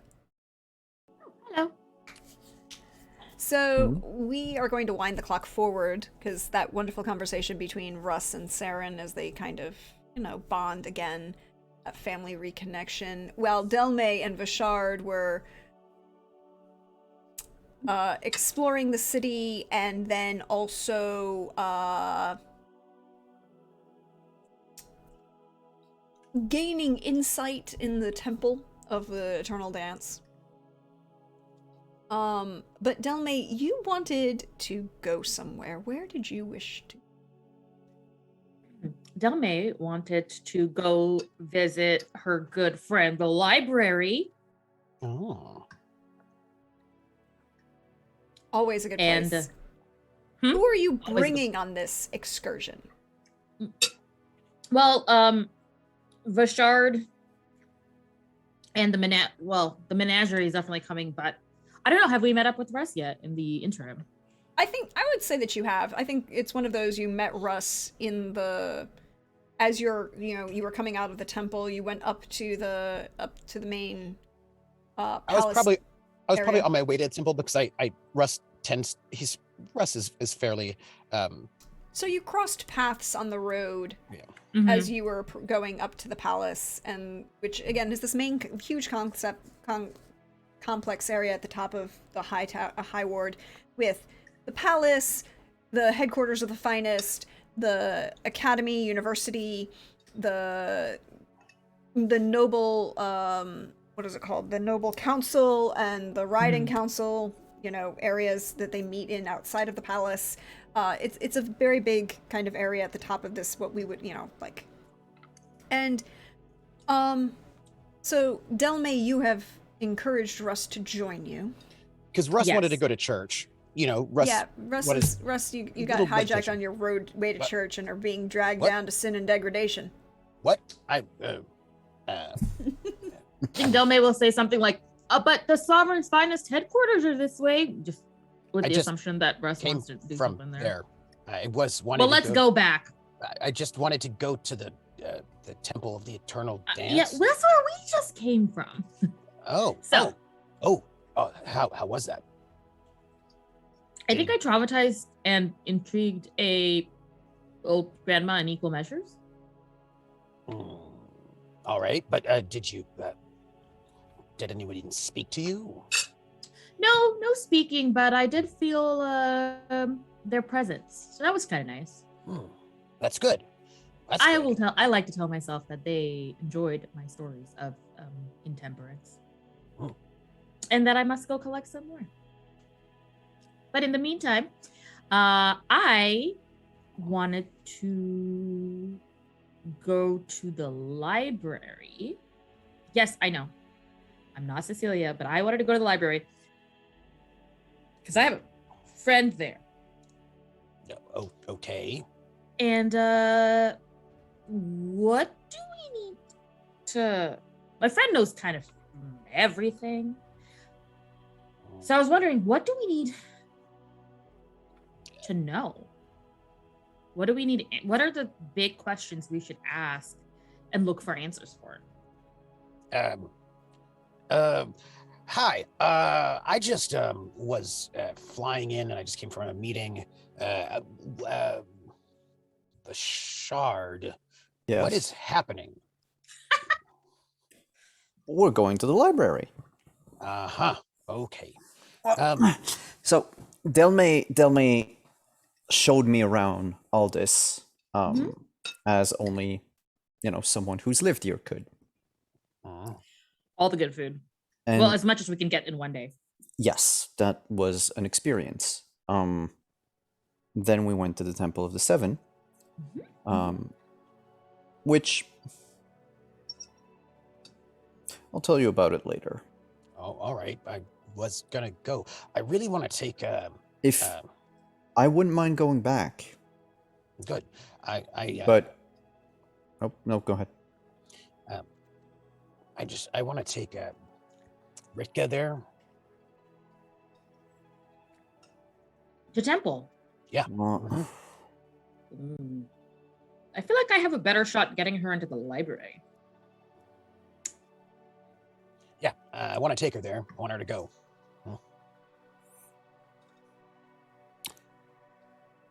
But the first envoy wants to meet her Yeah, why- outside of the city. Well, I just meant when there was time. And desire on Ritka's part. I think it'd be good for her to go. Why do you want to bring her there? Uh, I mean, Oh. I don't know much about the deities of Kern, but I doubt that she worships them. right, that's the point. Right? That Kern's kind of Russ, like have we had this conversation about how people should need to choose religion and can't have it chosen for them? Kern is a pretty dark place. I And there's know, not- but I'm Ritka not- can choose her own salvation. It doesn't have to be in faith. I just think it might be nice for her to go into a place and see if she feels warmth or not. And then she can't choose. She's not actually even been there at all. Hmm. You think she's disconnected from the Eternal Dance? I do. But she's not a vampire. No, but I. All right. Delme, we're all in a psychic call together. I know that. I'm gonna say some things, but just pretend like you don't hear them. All right. Delme is going to try to act out putting her fingers in her ears and be like, yeah, okay, fine. All right. I mean, you can hear them, but just pretend like you don't hear them. Okay. All right. Look, I don't. This is going to sound a little worrisome, but I thought I should let you know at least. I don't know if she actually. She's not a vampire. I mean, she is connected to the Eternal Dance, but I don't think that she knows it. And I think that she's a little cavalier with her own life because maybe she doesn't understand, well, the Eternal Dance, and she can do what she wants. But if she's never been told about it, then, whoa, that's information she doesn't have. And I feel like that she might feel more comforted knowing that she's not just gonna. She has a new. I don't think they teach them well over there in Kern, and I just want her to feel the light of. I want her to know her possibilities. That's all. I think it might be good for her. As much as I agree with you, Russ, do you really think that this is something that Ritka would think is important? I'm not asking her to see a sermon or anything like that, but look. Again, you're not listening, right, Delme? You're not listening. Good. All right. Okay, this is gonna sound really, really stupid and simple, right? But I kind of get the feeling she hasn't had a lot of hugs, you know? And that's a metaphorical hug. Well, depends on when. I guess recently she's got her fair share of Hugs? physical contact, yes. I meant metaphorical hugs. Metaphorical hugs. Oh, well, aren't actual hugs better than metaphorical hugs? Not necessarily. If the person's hugging you doesn't feel it, doesn't have love in their heart, then it's not a great hug. Then it's like an awkward hug, and you're like, oh, that's awkward. Why would you hug someone you don't love? Because people can be strange sometimes. I don't know what they do in Kern. Like, I feel like I don't think they hug at all, Russ. this is what I'm trying to say. My point is, she doesn't. I feel like she looks like a kind of person who's not had any nice food for like 400 years, and then you go to a restaurant, well, like, you're like, what do you want to eat? And she's like, bread and water. And like, I don't think that she understands that she's allowed to have more than just bread and water, or that she deserves to have more than bread and water, and then it might be okay for her to have bread and water more than that. She doesn't even trust things besides bread. Look, I just feel like it could be nice, just for her to see it. That's all. The windows are nice, stained glass. Yes, the architecture of the place is very nice. It's entirely artificial, but what if she says no? Oh, well, then she does. Okay. But if nobody even asks, do you know what I mean? Okay. No, I thought I just wanted to make sure of what your intentions were, I guess. I know the dance is very important to you. Well, And- dance is sort of important to everything. I mean, like, it's just it may be less important to people like her, eh, and she's still part of it whether she right. But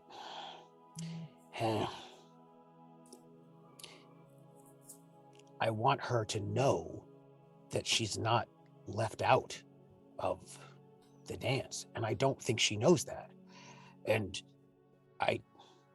somebody can say, like perhaps Delme might say, if she were listening right now, might say, well, you can't make somebody eat any food if they don't want to eat the food. But if you don't even offer them a sandwich and they've never been given a sandwich before, then they don't even know that they can have food. That's all I'm saying. Just want to say, hey, there's a sandwich on the table. And actually, it's okay for you to have a sandwich if you want a sandwich. Like, you deserve a sandwich if you want one. Like, you're not a... Again, don't listen, Delme, to this part. Like, you're not a bad person, and you do deserve a sandwich no matter what happened in the past. And I kind of just don't think she always... I'm not quite certain she believes that she deserves a sandwich, metaphorically speaking. And I just want her to know that she could have one if she wanted. That's all. And it's okay for her to have one if she wants. And it's, that's all. You can listen if you want. Right.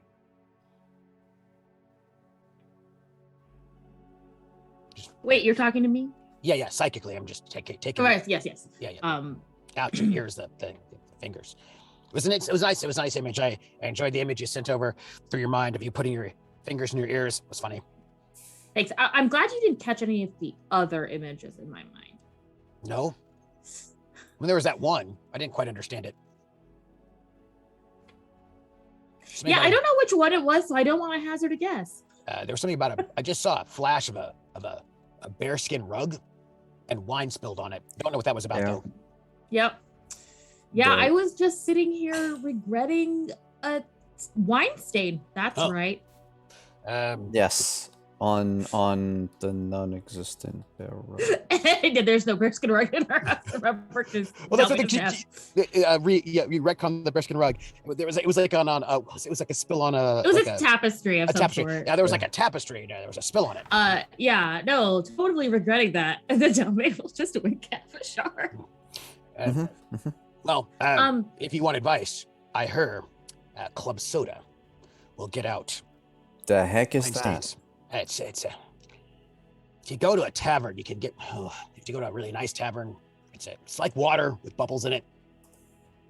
Yeah, that's a like good idea. But mineral water. I think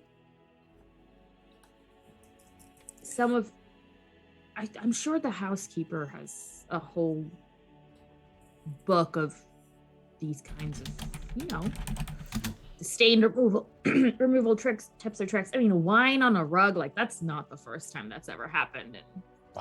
No, and I know. mean, stuff can go anywhere. Mm-hmm. That's why you should be careful and use towels. Anyway, so who did you decide if you're going to back to the temple or the library? I mean, you don't have to come with me. I'll go, but I do want to just pop in. It's really nice. Dusk is really nice. Sun coming through the windows. It's a nice moment. Just kind of sit there and reflect. We got a couple hours before that. Midnight's kind of nice as well. Anyway, I'll fly back in later. If you want, there's also a really beautiful window at the library you should probably take a look at. I have been to the library before. Oh, Yeah, Bashard, have you?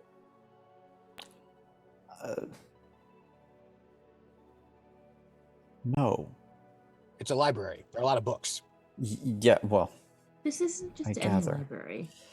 it's Yeah. just I think okay, out of game, correct me if I'm wrong. Cecilia's office. Is in the Sovereign's Finest building. Okay, it's not in the library. Okay. I think she has her own library, but there's more than one library.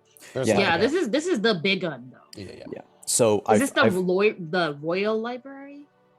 Well, there's the I've University never been. Library, there's the official Royal Archives, there's the Sovereign's Finest Library, and then there's the library. Yes, we're going to the library. I've been there once. Sorry, there's a beautiful twice. window there. You should look Mhm. at it. And it won't try to spaghetti you it. That I've seen. So since you're going to the library, what are they wearing? What are Delmy and Vashard wearing? Clean clothes. I think Delmy's wearing probably something from her closet, really, because they were at the vacation home. So it's probably not like it's their version of like kind of like higher end athleisure. So it's all comfortable things you'd want to wear at like a vacation home, but also because she would be hanging out with her parents, it's all like very nicely made. I'm thinking like, you know, like a loose flowing tunic with some accessories and like a vest situation, and like probably pants and boots because they have been running around town. And I have a feeling that as someone who runs around with a wolf, dresses are for limited occasions with Delme. Like, you can't wrestle with a wolf in dresses. Well, you could, but what I'm saying is, what I'm hearing is that you're in civilian clothes. Yeah, well, I am. Yeah. and I'm wearing the same sort of the same breeches and tunic that he wears on the road, just washed, with a long like leather jerkin. Doesn't really do much in the way of armor. It just it looks more like a coat more than where someone else might be wearing a cloak. And he has a sword just in case, but like is evidently not wearing any armor. He has his Sovereign's Finest insignia on him because we're supposed to meet with the so he's not dressed civilian, but he's clearly not in like battle attire. Mhm. He's in BDUs, it's fine. Yeah, chill. Well, I mean, so going to the You library. got BDUs and then Athleta or something. You know? Yeah. Well, for going to the He's library. like, you're having a meeting with the Sovereign's Finest. I'm gonna be comfy. Well, I mean, I'll go along. I don't know how helpful I'll be, but Well, I'm hoping to introduce you to a friend, but I don't know how that's gonna go. So. probably already met them. Probably not. Probably. Russ, how much overlap do you think we've had in all this outside of the Finest? What do you mean? This isn't a Finest friend. Yeah, I know. Okay. Hey, I have lived here for a really long time. Yeah, and so have. What's the population of Aldous? So have X number of other people. Yeah. Doesn't mean you know everybody. All right. I'll pretend to be surprised when you introduce me to the librarian. Go ahead. Thank you. But I'm just telling you, I already met them. Okay. So we're gonna. Once. Maybe twice. So you Going up make to your the- way to the library. Now, Russ, you've been to the main library, Sovereign, the Royal College. You've been to all of these locations. That's not where Dalmate. But I did speak to the psychic librarian once. You did, but that's not where Dalmate's taking you. Oh, library. You spoke to a librarian. It's not who Dalmate's taking you to. So we go to the library. Did we go past the library? You go around. There's a side door. I'm just perched on Vashard's shoulder. Question. Are the wolves... Is the menagerie coming? Well, they're gonna probably wait. There should be like stables or something. I mean, there's a Yeah. courtyard. Whisper came last time, so She I did. think Delmay will say Aeson will be okay, but Ragnar's gonna have a tough time with the stacks. We should. Just remind everybody, Russ is like 3 feet tall, has like a 5-6 foot wingspan. Like, Yeah, but you're not a grizzly bear. No. But I just want people to imagine a 3 foot tall bird on Vashard's shoulder. That's all. Just It's yeah. Look, I have Cute. seen certain Warhammer art where it's exactly that, so I know it works. it I works. was just picturing my nephew on my shoulder. Just huge pauldrons. It's fine. Yeah. Well, kind of have to with the claws you have, right? I'm gentle. I mean, everybody thinks of me as a gentle person. So you make your way to this building. It's off the side of the main library. There's slightly around the corner, there's a side door. Ragnar will remain in the courtyard. He's found that last bit of autumn sun that he's just kind of lying and absorbing. You open this door, Delmay, and Russ, you've been around this whole area before. This is not a door you ever recall being in. It's what, some sort of side library or a smaller branch library. See, you don't know everything. Come on. Yeah, but I still know the librarian. Can't believe you think I don't know the librarian. It's not who I said I was going to introduce you to. I said a friend at the library. You make your way through the stacks. There's a large, beautiful stained glass window. Round rows and blues and purple. Overlooking a table. Look how The chair. beautiful that is. There's a lot of papers still, and anyone who glances could tell that it's got Cecilia's handwriting on a bunch of these papers. No one's taking her, she may not be here, but this is her study, Carol, goddammit, and no one's gonna touch it. She has defended this Carol long enough that it is hers. But Delmay leads you past this table, this window, around a corner. And I need, Russ and Vashard to roll communication psychic. Oh. 11. I'm not going to reroll anything. Okay, that's not the point. I just need... Give me a second. I don't have communication psychic, so I'll just do plain old communication. 10. Yes. Which is both good enough. You both feel something kind of almost gently brushing your psychic shields. And then, Delmay, you hear... You brought friends. Yes. We've Are you been on going- adventures together. Are you to introduce? Yes, I would introductions? love to. And I'll turn to Vashard and Russ and say, if you hear someone, it's a friend. I've already Like, spoken to her before, or them. It's okay. Let them in. Let them in. No, I know who this is. Hello? Uh, Do I have everybody? Is everybody on the call? yeah, I'm gonna jump in. Hello, Yin. It's nice to meet you again. It's been a while. Have we been introduced? I don't believe we've been introduced. Delmay, introduce me No. to your No, friend. we have. We Yes, met about 30 years ago.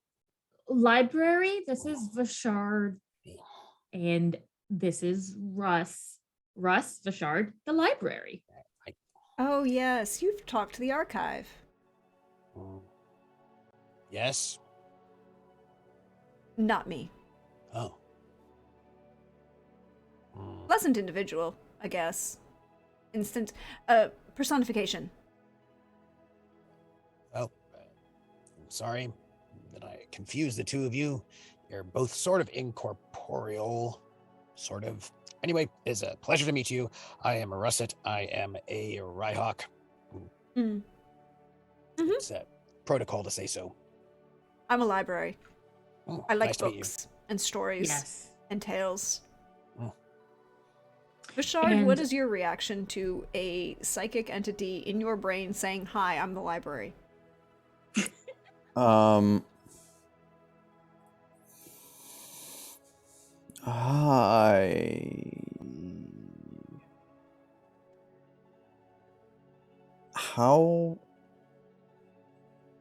how did you came into where do you come from?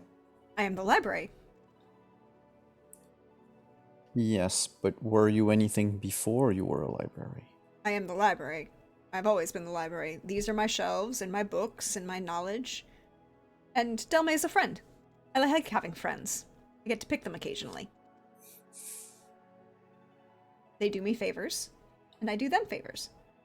And Delme, new stories, you said. Yes, I was gonna say, and I think Delma reaches into one of her sash pockets and pulls out a book. It says, "I have been collecting interesting little tidbits of my experience and things I've seen. The most recent of which were ghosts. But Really? this should be fun. Yes. Oh, and there's time travel in there.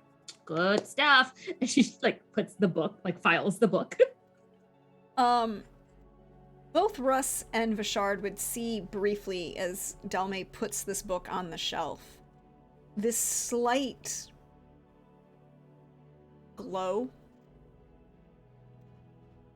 but soft, like the light filtering through that stained glass window in blue. And just for a moment, and then it's gone. Really? So, Mm-hmm. And Yeah. he recovered? Yes. Yes. Oh, Totally sickness free. caffeine was... That's Which interesting. really helped. I don't know. Like, tell everybody. Well, of course I will. I'm the library. Yeah. That is my function. Um, what's the relationship between you and the archive?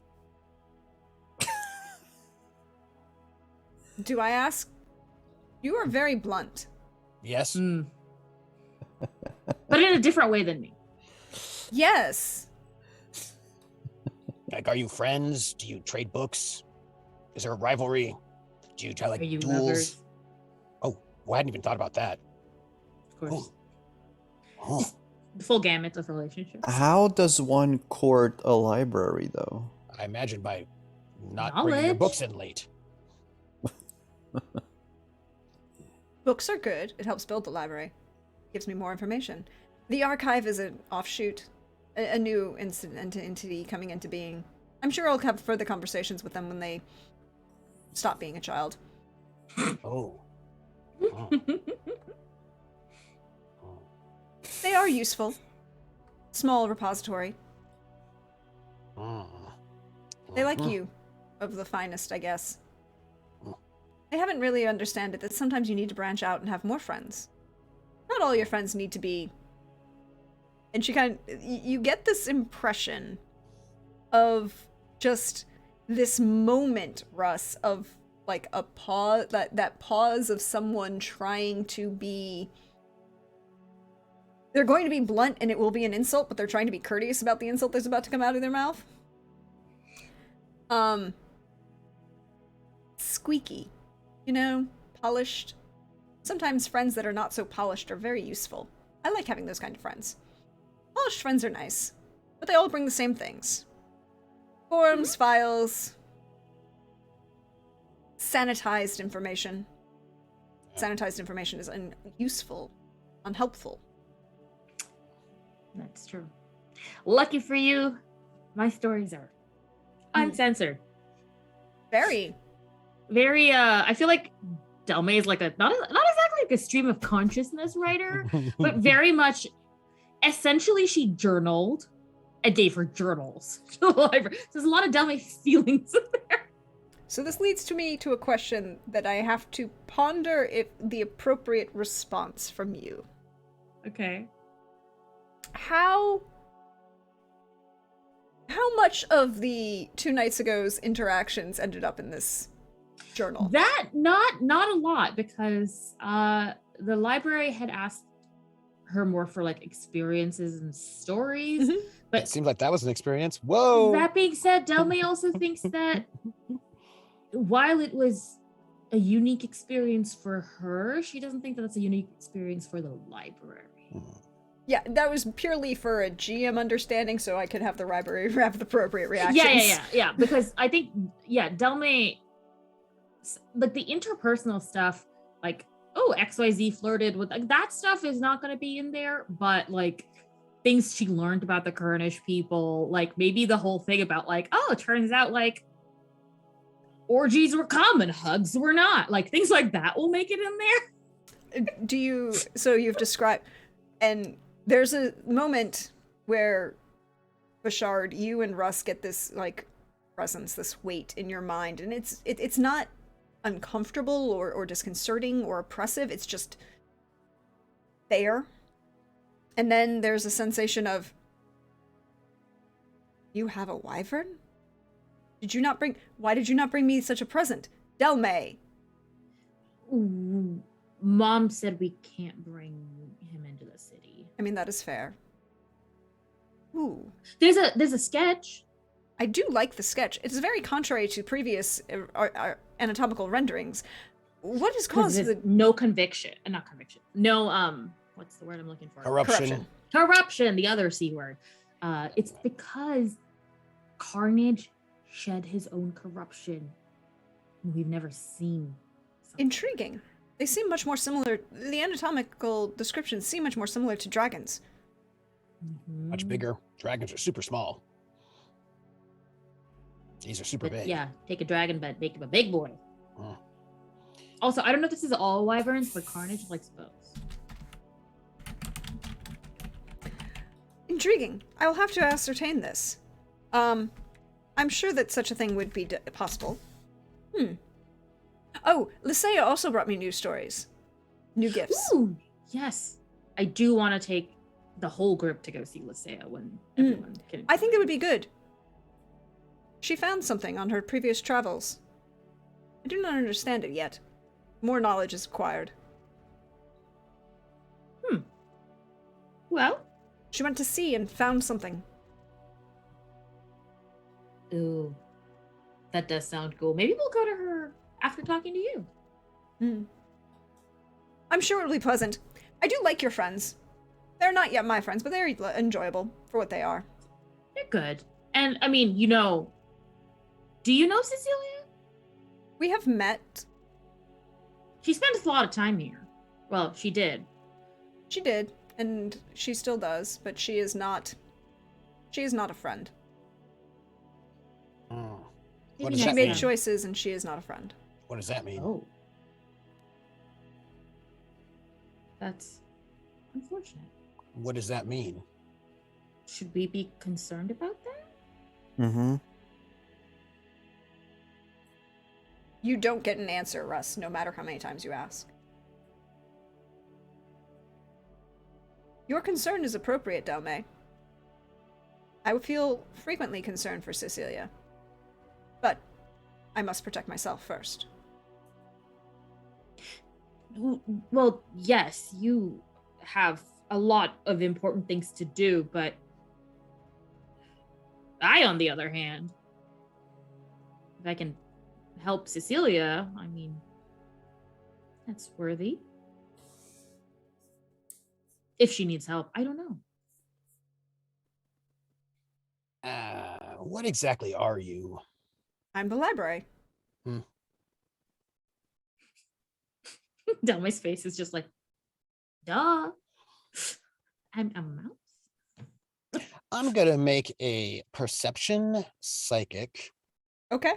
to see if I can get any kind of corruption vibes or whatnot. Because said something about Cecilia and I don't like it. 14. There is no corruption whatsoever. Library, Yes, that you're concerned for Cecilia, whatever it is for. Is it something that she can be helped with by someone like me, or Richard, or Russ? I do not know if this Vishard or this Russ will be able to help her. Perhaps you might. But she made choices.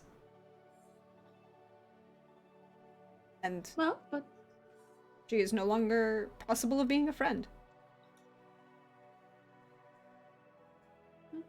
I guess that you can also make your choices. But in the meantime, I'll try to. If there's anything you can help with, I want to, because The library must be safe at all times. Wait, did she endanger the library? Possibly. oh, Cecilia. un Our Cecilia. endangering knowledge. The largest repository of knowledge. Wow, must have been big, whatever it was. I was considering to having her for a friend. And then she made a change and a choice. She was no longer able to be a friend.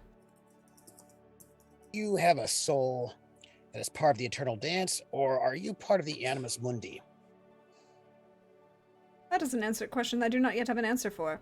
Hmm. Why do you judge me, Rhyhawk? I'm not judging you. You I'm are trying to judging. find You out. sound very judgy. I do not like you. That's fine. I can see you're being hostile right now. Interesting. No, you came into my home, and now you're being hostile. I was just asking if you're part of the Animus Mundi, or if Do you you have a soul walk of the up to eternal somebody dance. and say, "Hello, do you have a soul"? Is that like You know saying what? this unit does not have a soul? I do not judge somebody things. I have asks- sentience and knowledge, and I do not wish to speak with you anymore. And you feel cut off, Russ. Delme, I do not like your friend. I understand he is just incredibly protective of our little family. He is protecting the wrong things. He does not understand or judge. He believes in things, and he does not ascertain knowledge before he judges. I can tell. He does not read. It's very obvious. He needs to read more books. This is a very weird thing to say about Russ, but I do think he is often guided by emotion.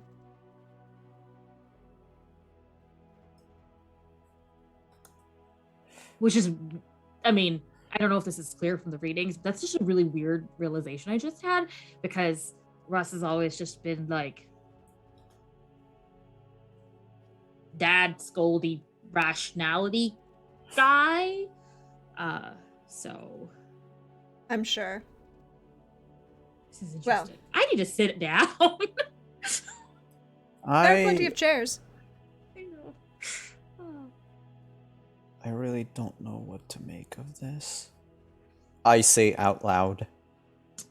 It was a lot for me too, but I mean, it makes as much sense as time travel for no Hmm. reason. Indeed. I am very intrigued by the Ghosts. things that you've ascertained. If any of that kind of rings bells, I'd be happy to learn more about it. Like people randomly being shunted into the past and then coming back. There are books that are or- missing. Knowledge is taken out. Whoa. I have What holes. parts? Delme. There are holes. Are Someone they has- new? Yes. Recent. Oh, Not a friend. They took things away. Research materials are not to leave the library. yeah. Everybody knows that. They're to be shared and used by everybody. And these books were in my... Sometimes I even have books that are taken out. I still remember because I have them in my mind, in my understanding. But these are gone. And I know that they had information relevant to your situation. I was going to cross-reference them and send them to you, but I cannot recall the information. Delme, I Has this ever happened before? Just chunks of missing information and you losing reference of them? not to my knowledge. Never. Knowledge is always present. Knowledge that is gained by the library is always here. May not always be accessible to others, but my knowledge is always there. Yeah. Are there any written logs that you don't have knowledge of that I can go read? that aren't in your repository, I mean? The only thing that seems like a written log is, there's the entry logs, but guess those aren't always in my control. The librarians take care of them. I don't always like that. I think I should have control of those. Shouldn't I have control of those? Yeah, well, at the very least, they should be plugged into you so you know who's taking things out. I'm going to go through. I like your friend. The Rhyhawk is acceptable. Okay. I This must is see if there are any very other disturbing. holes. Yes, and I'll come back. And you just feel the presence of the library retreat from you, almost as Yeah. if it's Busy. almost as if it's going and doing a hard status scrub on its hard drive to see what the fuck got deleted. I think Delmay's going to try to start a new call between the three of these. Or Russ is going to. Yeah, Did it what I work? got? I got like a. You got a 10. It's No, fine. No, I did not. That's a. Oh yeah, I did get a 10. Yeah, I pull it up. Russ. Yep. Something incredibly troubling has happened. How about your librarian accuses me of making judgment before having knowledge, but when I ask for knowledge, she gets all huffy. How about that? Well, I don't know if it's a she or a he Or they? they. But no, they said you're acceptable. I think they just were offended, but there's something worse going on. The library said that they had information pertaining to something that might overlap with the things we've experienced, but that there's now a hole where that information used to be, and the library not only doesn't know who took the information, but also what that information was. Have you asked the librarians? That is the next step. Oh. Because I think the library said the entry logs are the only part that they don't control, so we can try to see, but who would not only take research materials out of the library, but then scrub their existence? Or powerful enough to scrub out knowledge from something so powerful and sentient. Still want to know whether or not this library has a soul that's part of the Eternal Dance or not. You know the implications of this? You don't know the implications of this, do you? No. If this library has a soul that's part of the Eternal Dance, that means that in the next reincarnation, I could become a library.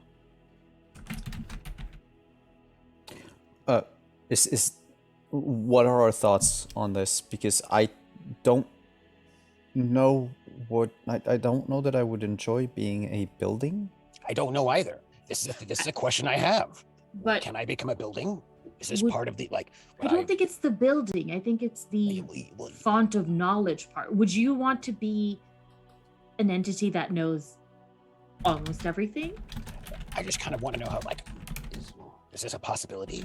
Might I become a library? Also, Russ, I feel like the Eternal Dance is just one view of the cycle of life and incarnation, right? It is, and because it is viewed by us, it is, I feel like it's automatically limited. We can never know everything. Even the library can never know anything. That's why the library is constantly trying to learn.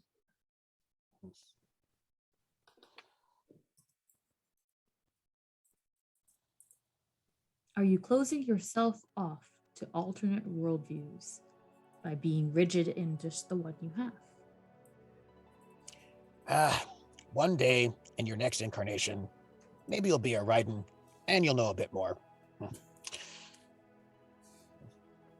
Or I'll be a library. It's just a question. I want to kind of wonder where libraries fit in all of that. If they're actually in the Eternal Dance, or if maybe if they're part of the Animus Mundi, if there's like a different thing altogether. Anyway, nonetheless. Exactly. What does it matter? Either you'll Well, turn into a actually- library or you won't. You can't control it. Actually, these things sort of do matter, but nonetheless, that's why we're all here. But I That's won't future worry about Russ's problem. Was this. so the library is that new friend of yours? Yes. Not new. I've been the friend of the library since before my time at the Finest. In fact, they're a large part of what encouraged me to join the Finest. Interesting. I had to go. If I was Yeah, going to give they them wanted you interesting to- stories, I needed to go Yeah. get them. Yeah, that's interesting. So you were encouraged to join the Finest so you could gather intelligence and then report back to this entity. No, Completely they never said uncensored. join the Finest. Uh-huh, They said go out there and give me stories. uh-huh. The Hmm. Finest was just across the street. Interesting. I was always curious as to how you ended up in the Finest. I thought your Well- parents made you do it. Yeah, but they were becoming a friend with the library made it a lot more exciting an opportunity and feel a little bit less like I was being sent away. Joining the Finest is not being sent away. It's a great honor. Not if you enjoy the life you were living and needed to go away from it. What was the life you were living beforehand? The life of somebody in Aldous. I was How old doing were- all the things that I showed Vishart today. How old were you? Well, hold on. I think Delmy is 23 now. Uh-huh. So I was 20. So if you didn't join the Finest, what would you do? I don't know. I think my mom had some ideas. Something. No, what would about- you do? Test out, see if court life was for me. Maybe go to college, learn. Maybe I was already. I don't know. I was doing classes and stuff, but I didn't really have direction, which I guess was kind of the problem. So you would have preferred to stay in the city. No, I would have preferred to.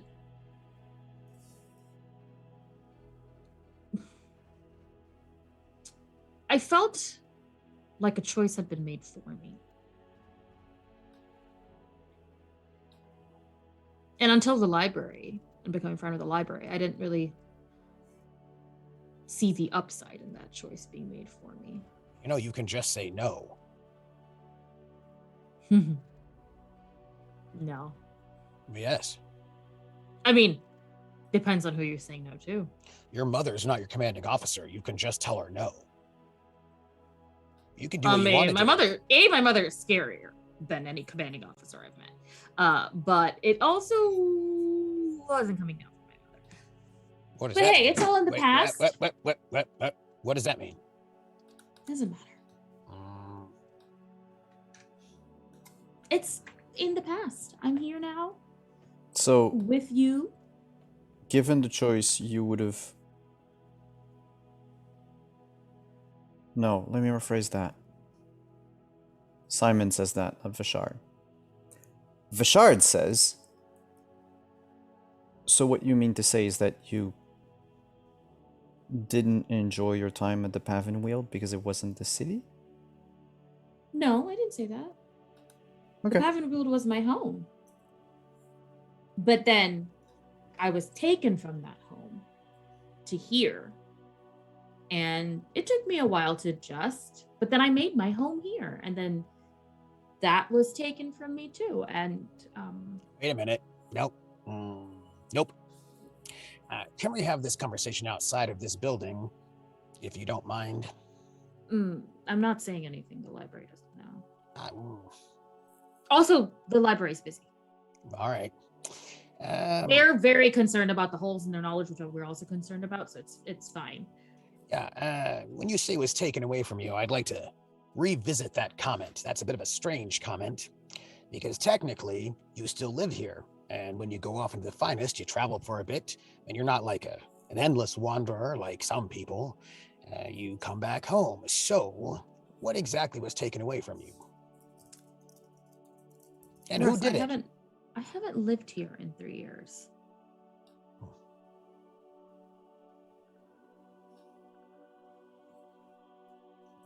I've told you this. All of you are my home because I don't have one right now. We were just in your home. That was my parents' home.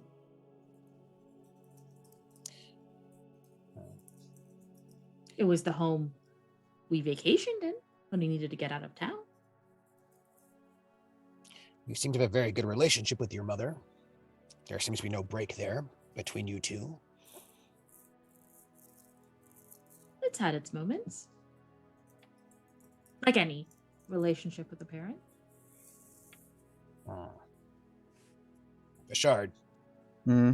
pretend like you're not hearing what I'm about to say. Just pretend. I send out an image of me with my fingers in my Here. ears. I love that. You know, you're actually more, you're a bit more handsome in real life than in that image you sent. You're smiling more in real life. Anyway, tell me, Yes. heard a thing once. Mm-hmm. Heard that you were maybe, I don't like to talk about people's personal lives, you know, sort of seems kind of personal, so I don't like doing it. Mm-hmm. I heard you were sort of sent away from court against your wishes. You just said that your mother didn't do that, so if that's true, what I heard, who sent you away? What does that mean? Someone who could override my mother's wishes, Russ. That's all I know. You don't know who did it, I have theories. but you don't know. No. So someone did something against you to make you sad. You don't know who did it. No, because I was young and powerless, and my parents convinced me to look at the opportunities. Kind of what I had to do when I had left the Pavenwield and came here. I kind of refocused on the bright side. And that's what I did, you know. And the library was helpful. It gave me a reason to focus on the things that I was experiencing instead of lamenting the things I wasn't. Can you be a bit more specific about this sent away? Do you have any idea why whoever this was did this? I don't really want to talk about that. It's okay, Russ. I'm fine. I don't like it. It wasn't the greatest at the time, but it has made me who I am and has led to me meeting with all of you, and I wouldn't trade that. So whatever happened was the sound of time, at the risk of sounding trite, for the best. With all due respect, I'm going to ask you this one more time. Mm-hmm. If you know why whoever this mysterious person who seems to do unkind things to you and not have your best interests at heart might have done this thing, I would appreciate if you would tell me.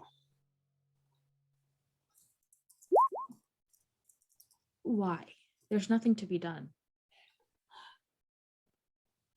Tell me. I don't know if you've noticed, but we're in a kind of a situation to use book words. I don't actually read books very often, so, you know, but what they call it is a past is prologue or whatnot, or something like this. Our past is, people's pasts are cropping up in all sorts of ways, in ways that are used against us in unkind ways, and I don't know anything about that. Well, it's worrisome, but more importantly, if somebody, was this 3 years ago? That's not very long ago at all. There's somebody who's powerful, maybe not, has ill intent towards somebody who's on Bashard's team. Well, I don't like it. I would rather know who it is, so that you could be kept, aware, safe, at least aware. I don't like the idea of somebody very powerful. That seems very distressing. Just Well, Russ, if it's any consolation, it was really not about me. that seems even more distressing. No, what I mean is I don't think there's anybody. It would have been anybody in my shoes. I don't think this is somebody. I did what was necessary. I did what I was told, and I don't think any grudges have been held, and I don't think this is going to come back or haunt us in any way because I don't think it's relevant.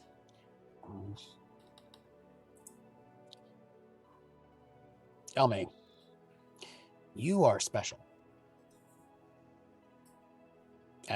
Vishard, you can listen to this part if you want. What? What? You can listen to this part. I'm going to say nice things to Elme, so you can listen to this part. You're special. Okay. And I think that's pretty clear. You have the power to send us back in time. I don't know, maybe you can send us forward in time. I don't even know. You're very special. That's big. And who knows what that could mean. You have a guide looking at you and interested in you. You're special. And something happened a few years ago. Somebody even more powerful than your mother, who's a magistrate. And that someone that you don't know did something. Apparently they sent you away against your wishes. That's not consent. That's not right. And that distresses me. And this path led you out here with us, which I am very pleased to have you on Vishard's team. I think that's wonderful. Your team. Oh no, it's Vishard's team. And I know, but I'm also on your team. Well, I'm an Team attaché.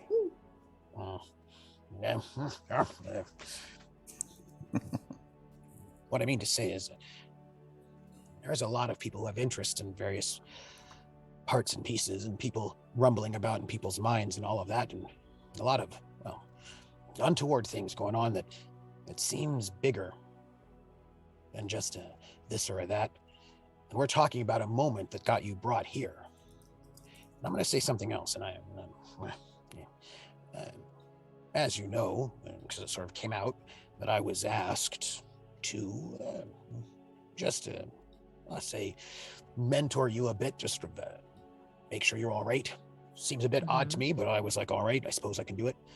Well, what if that was because there was some sort of danger? I don't know.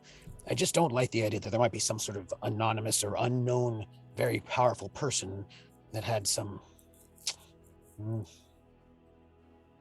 took action against you, especially with all of this. You have, for heaven's sakes, you have some dead friend of your mother or undeath or whatnot in your mind. There's just a lot going on, and I feel like maybe coincidences are not necessarily 100%.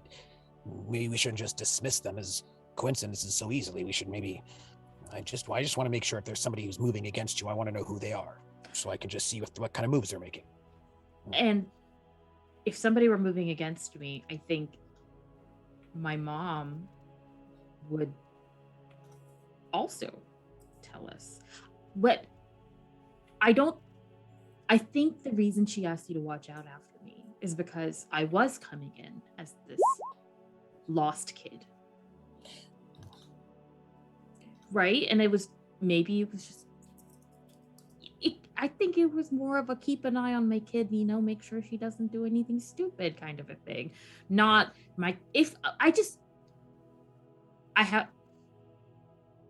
knowing my mom, if I were under actual threat, there would be more ruckus made, is all I'm saying. I think there'd be more than just you, and it wouldn't be watching after me or mentoring me, it would be protecting me. You told me somebody more powerful than your mother sent you away against your will.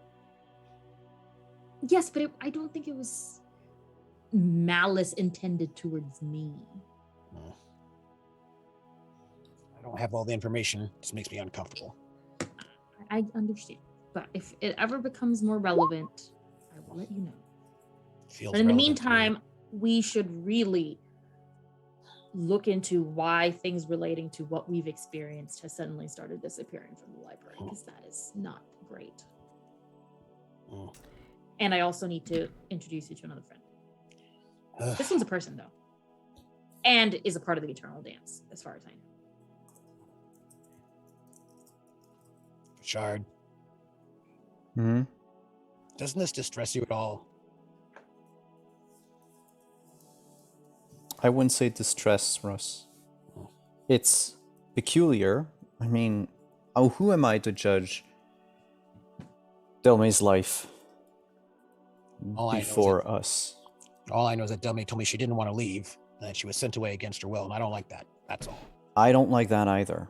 But unless, I mean, Delmay's in the call, right? Yes, Yeah. I'm right here. So unless Delmay, would you mind pretending not to listen? Okay. And you can still listen, but just pretend like you're not. Yeah, I know. Yeah, Okay. yeah. Delve sends the picture of the. Yeah. That's a funny face that you got going on there, and that and the image you got. Yeah. Unless Delmay wants to speak to us about it, I'm not going to pry.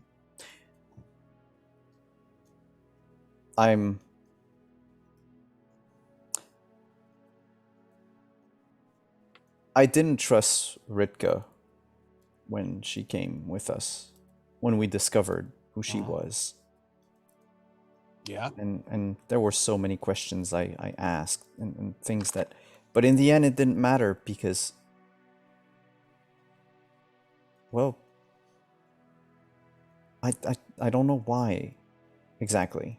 Can't put the words on it, but it just, Ritka being with us feels right. And Delmay being with us feels right. This is. It's not about that. Is there some danger that we should be wary of? Absolutely. Oh, Delmay, you can listen in again. Yeah. Oh, thank you. If if we have to watch out for one more potential source of danger from one of our past, I mean, we're gonna do it as a group. I was gonna say I have the least tragic story that led me to the finest. Like, we're already on guard for all these other reasons. Like, it's fine. It's fine. Delme, if something happened to you because we were not vigilant enough. Russ, we cannot get more vigilant, I'm pretty sure, is what my point is. We're already being vigilant. We're already being careful because there are so many dangers that we know of out there that I don't think we need to drive ourselves crazy over something that may or may not be a danger or that we don't know of. Like, let's focus on the things we do know. Vashard's face will light up, turn to Delmay. It was the Queen. What? Did the Queen send you into the Sovereign's finest? I don't know. Because I've heard things. I didn't remember until now, but huh. I don't think we Let's go should. to Lycea's. Yeah, let's just go. Are we going to talk to the librarians about the books? We can come back and we can do that now or do that later. I think the library is trying to figure some stuff out. On that I'm just front. saying, if there was somebody who walked in physically, maybe a librarian saw them. That's all. Yeah. Okay, we can go do that then. Okay. That's that way. Let's go that way. All right. Tell me to start leading the way. And I think that's a good place to end, with Delmay walking off to question the librarians about missing knowledge in the library. For all those rolls. Mm-hmm. Mm-hmm. Nobody knows what those. I'm sure those were the first night. That 19 was for joy and happiness. That 12 was like, hey, how's What the up? food? How's the food? The 14 was for beverages, and Yeah. that 20 was for like how great the day is gonna go. Yeah. Oh, you might find out next week. I can't guarantee it. But that's where we're going to end for tonight, everybody. Thank you for being here. Thank you for hanging out with us. Sorry that we had to Well, I'm glad that Streamlabs has this button for safe mode. It makes life a lot easier for streamers, and thank you, Streamlabs. I will say this publicly for having that. It makes our lives a lot easier. Thank you, chat, for being willing to stick around with us when we engaged safe mode. So thanks for still being here, friends. We appreciate you. We're gonna go around, let everybody say everything that they need to say, and all of those good things, and share. I just want to know what your character's opinion in this particular moment of the library is. So why don't we start to my left on the overlay with Simon. Hey Simon, how are you? How's Vishard feeling? And share some love, and then what you think of the library. So Vishard's fine. I mean, there are some revelations that, you know, according to some rumors I have written on my character sheet, he's not as worried as Russ could be. Because of things written, which might come back to bite him in the butt later.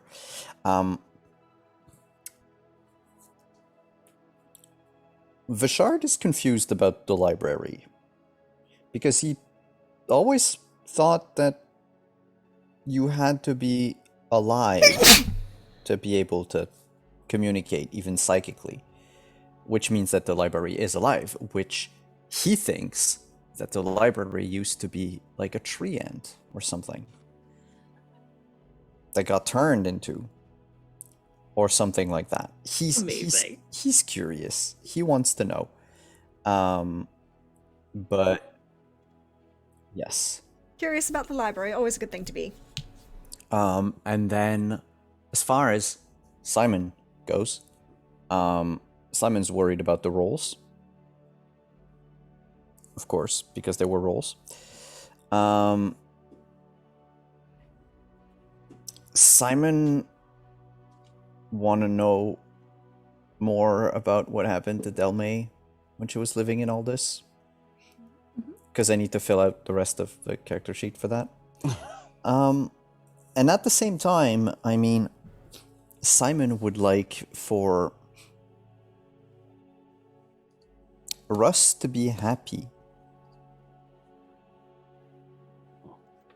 I know it's going to be a long shot. But he's going to try to make it work. And also, we have to remember to go back to the temple. Aside from that, share my love tonight. I think it'll go to Pooja for the time we spent together before Trooper arrived.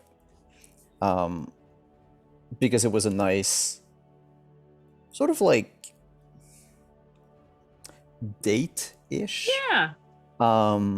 Of just, you know, we were in the woods for a bit. Now we're in like your domain, your life, basically. And it was fun to see Delmay just lead Vishard around and just all the little, you know, interactions that we had. And also scare away the Nana. Didn't scare her away.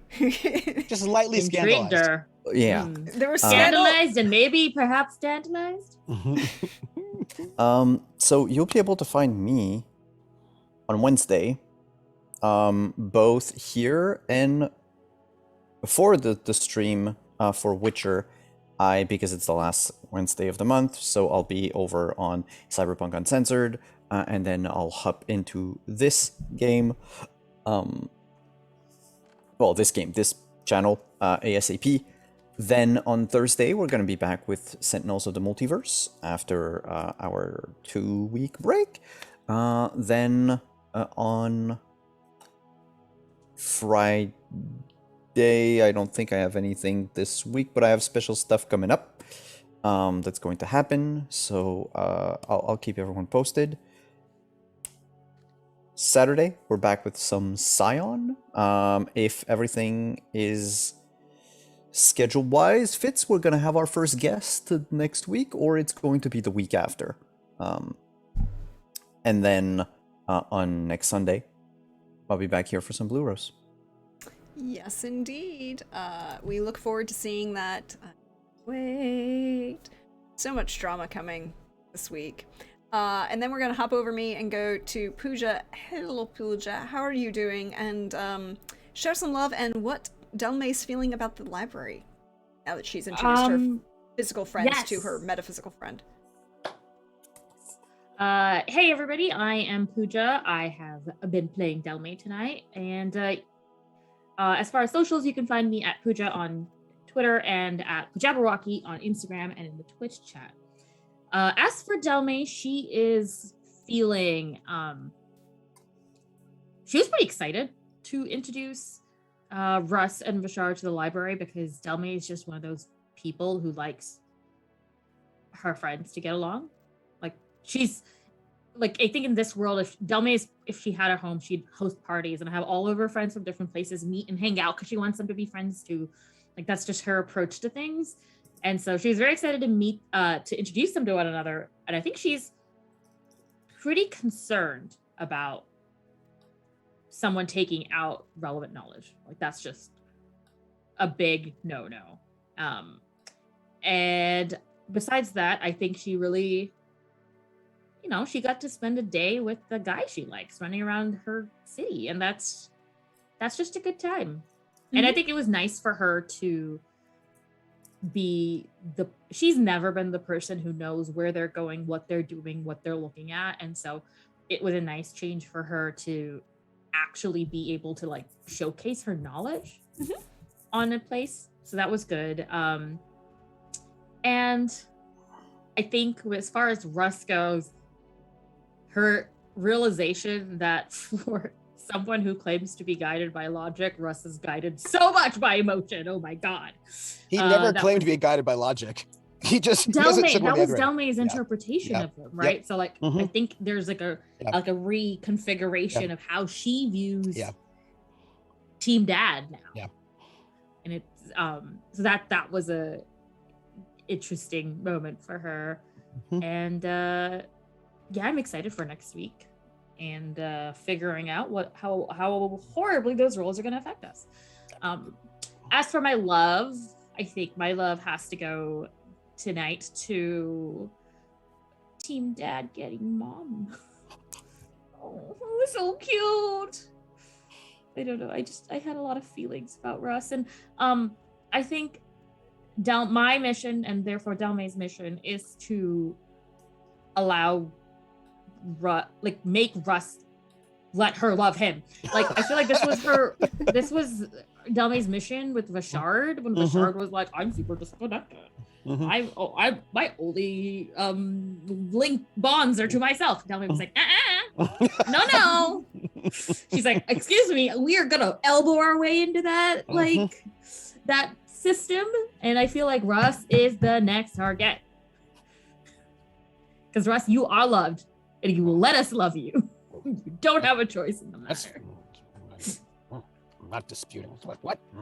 For me. As for me, in terms of streams, you can find me this Thursday.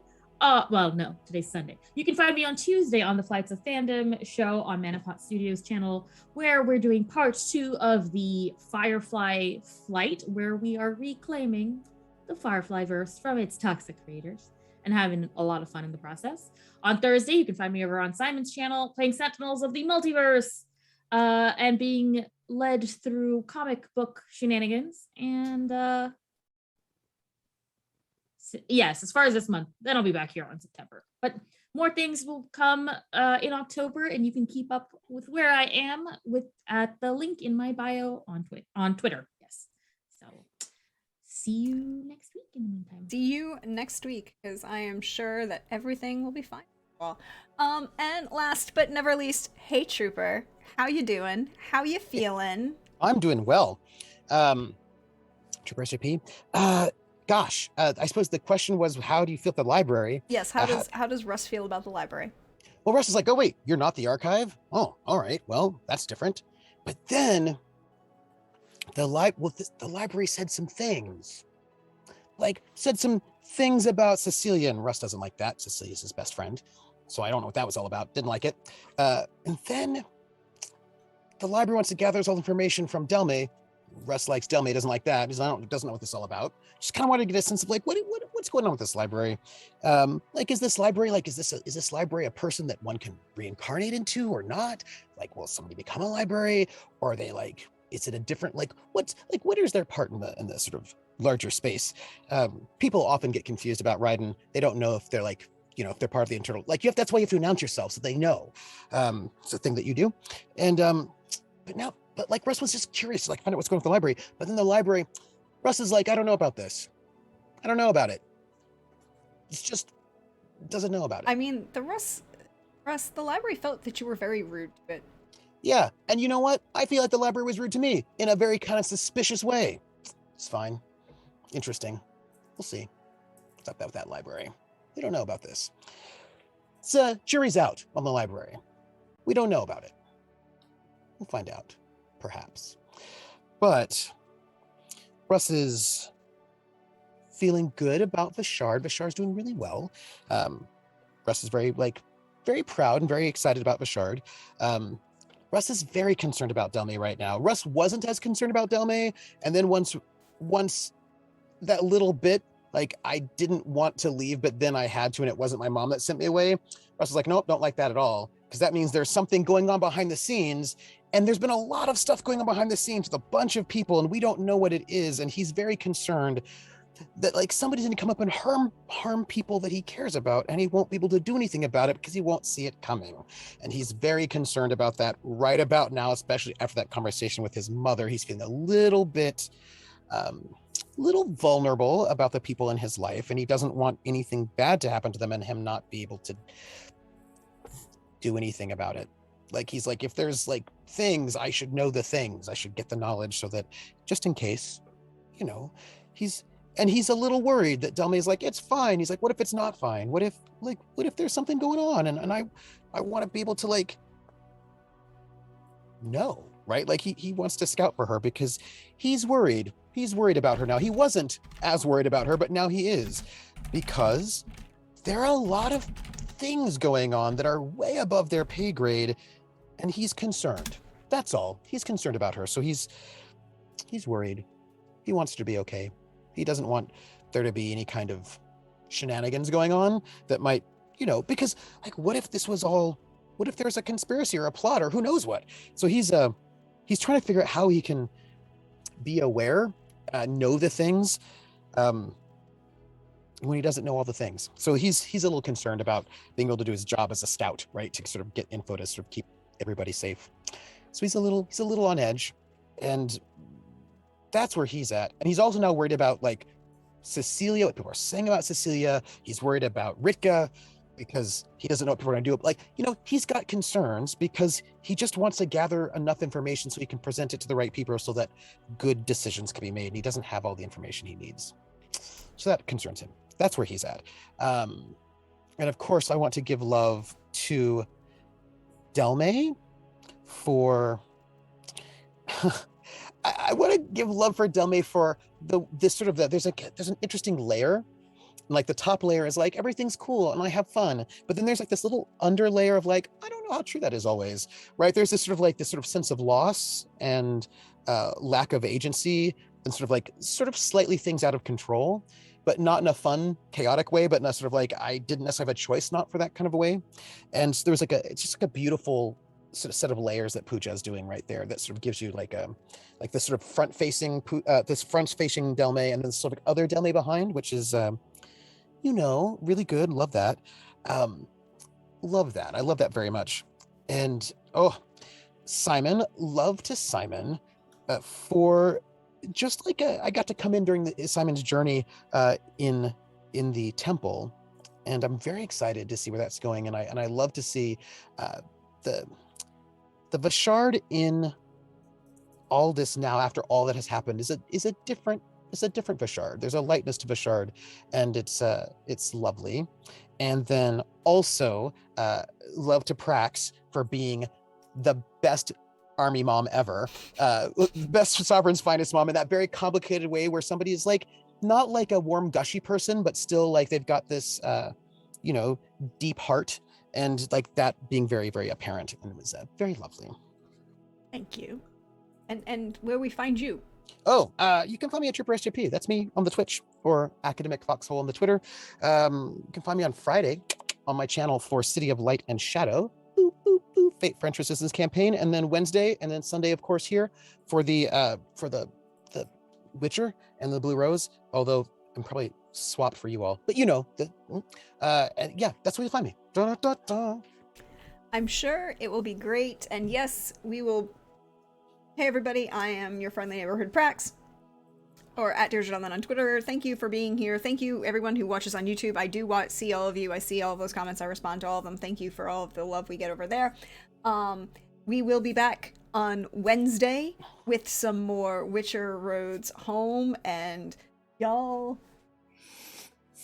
last week, if you haven't caught the VOD yet, I'm just gonna say go watch that VOD. Go watch that VOD, because there were two really Nothing important things. happened. There were some. Oh, shit happened. Shit happened that I've been waiting. Shit happened that I've been waiting for since session 0. Okay, session 0. I was waiting to drop some of this stuff, and I can't wait to see what happens next. Also, somebody made a choice that literally changed the face of the continent. I wonder who that was. Weird. I wonder if there was like a name. It rhymed with like Feynman, I think it was, or like Fondering DM, maybe. I wonder who it was. Made a huge choice. Pooja, is Trooper talking about me? I can't hear him. No. Oh, Nope. no. No, somebody else. Well, so that'll be Wednesday.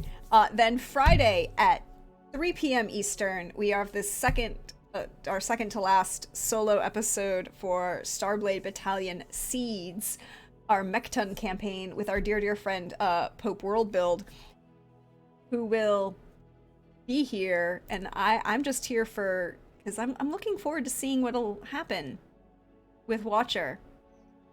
And, you know, possibly getting a different viewpoint than, you know, all of the Moon School kids. And getting a very corp space view of the world and things that are happening. But that'll be Friday. And then Sunday, we'll be back here with more Romance of the Blue Rose. I'll probably also be doing a couple pop-up streams. I'm continuing my playthrough of Mass Effect Legendary Edition with the goal for a perfect destroy ending, and romancing that sweet Canadian cinnamon roll called Caden Alenko. Sorry y'all, it's gonna... Mostly because Male Shepherd can't romance Thane, and that's just a tragedy of life. Because Thane.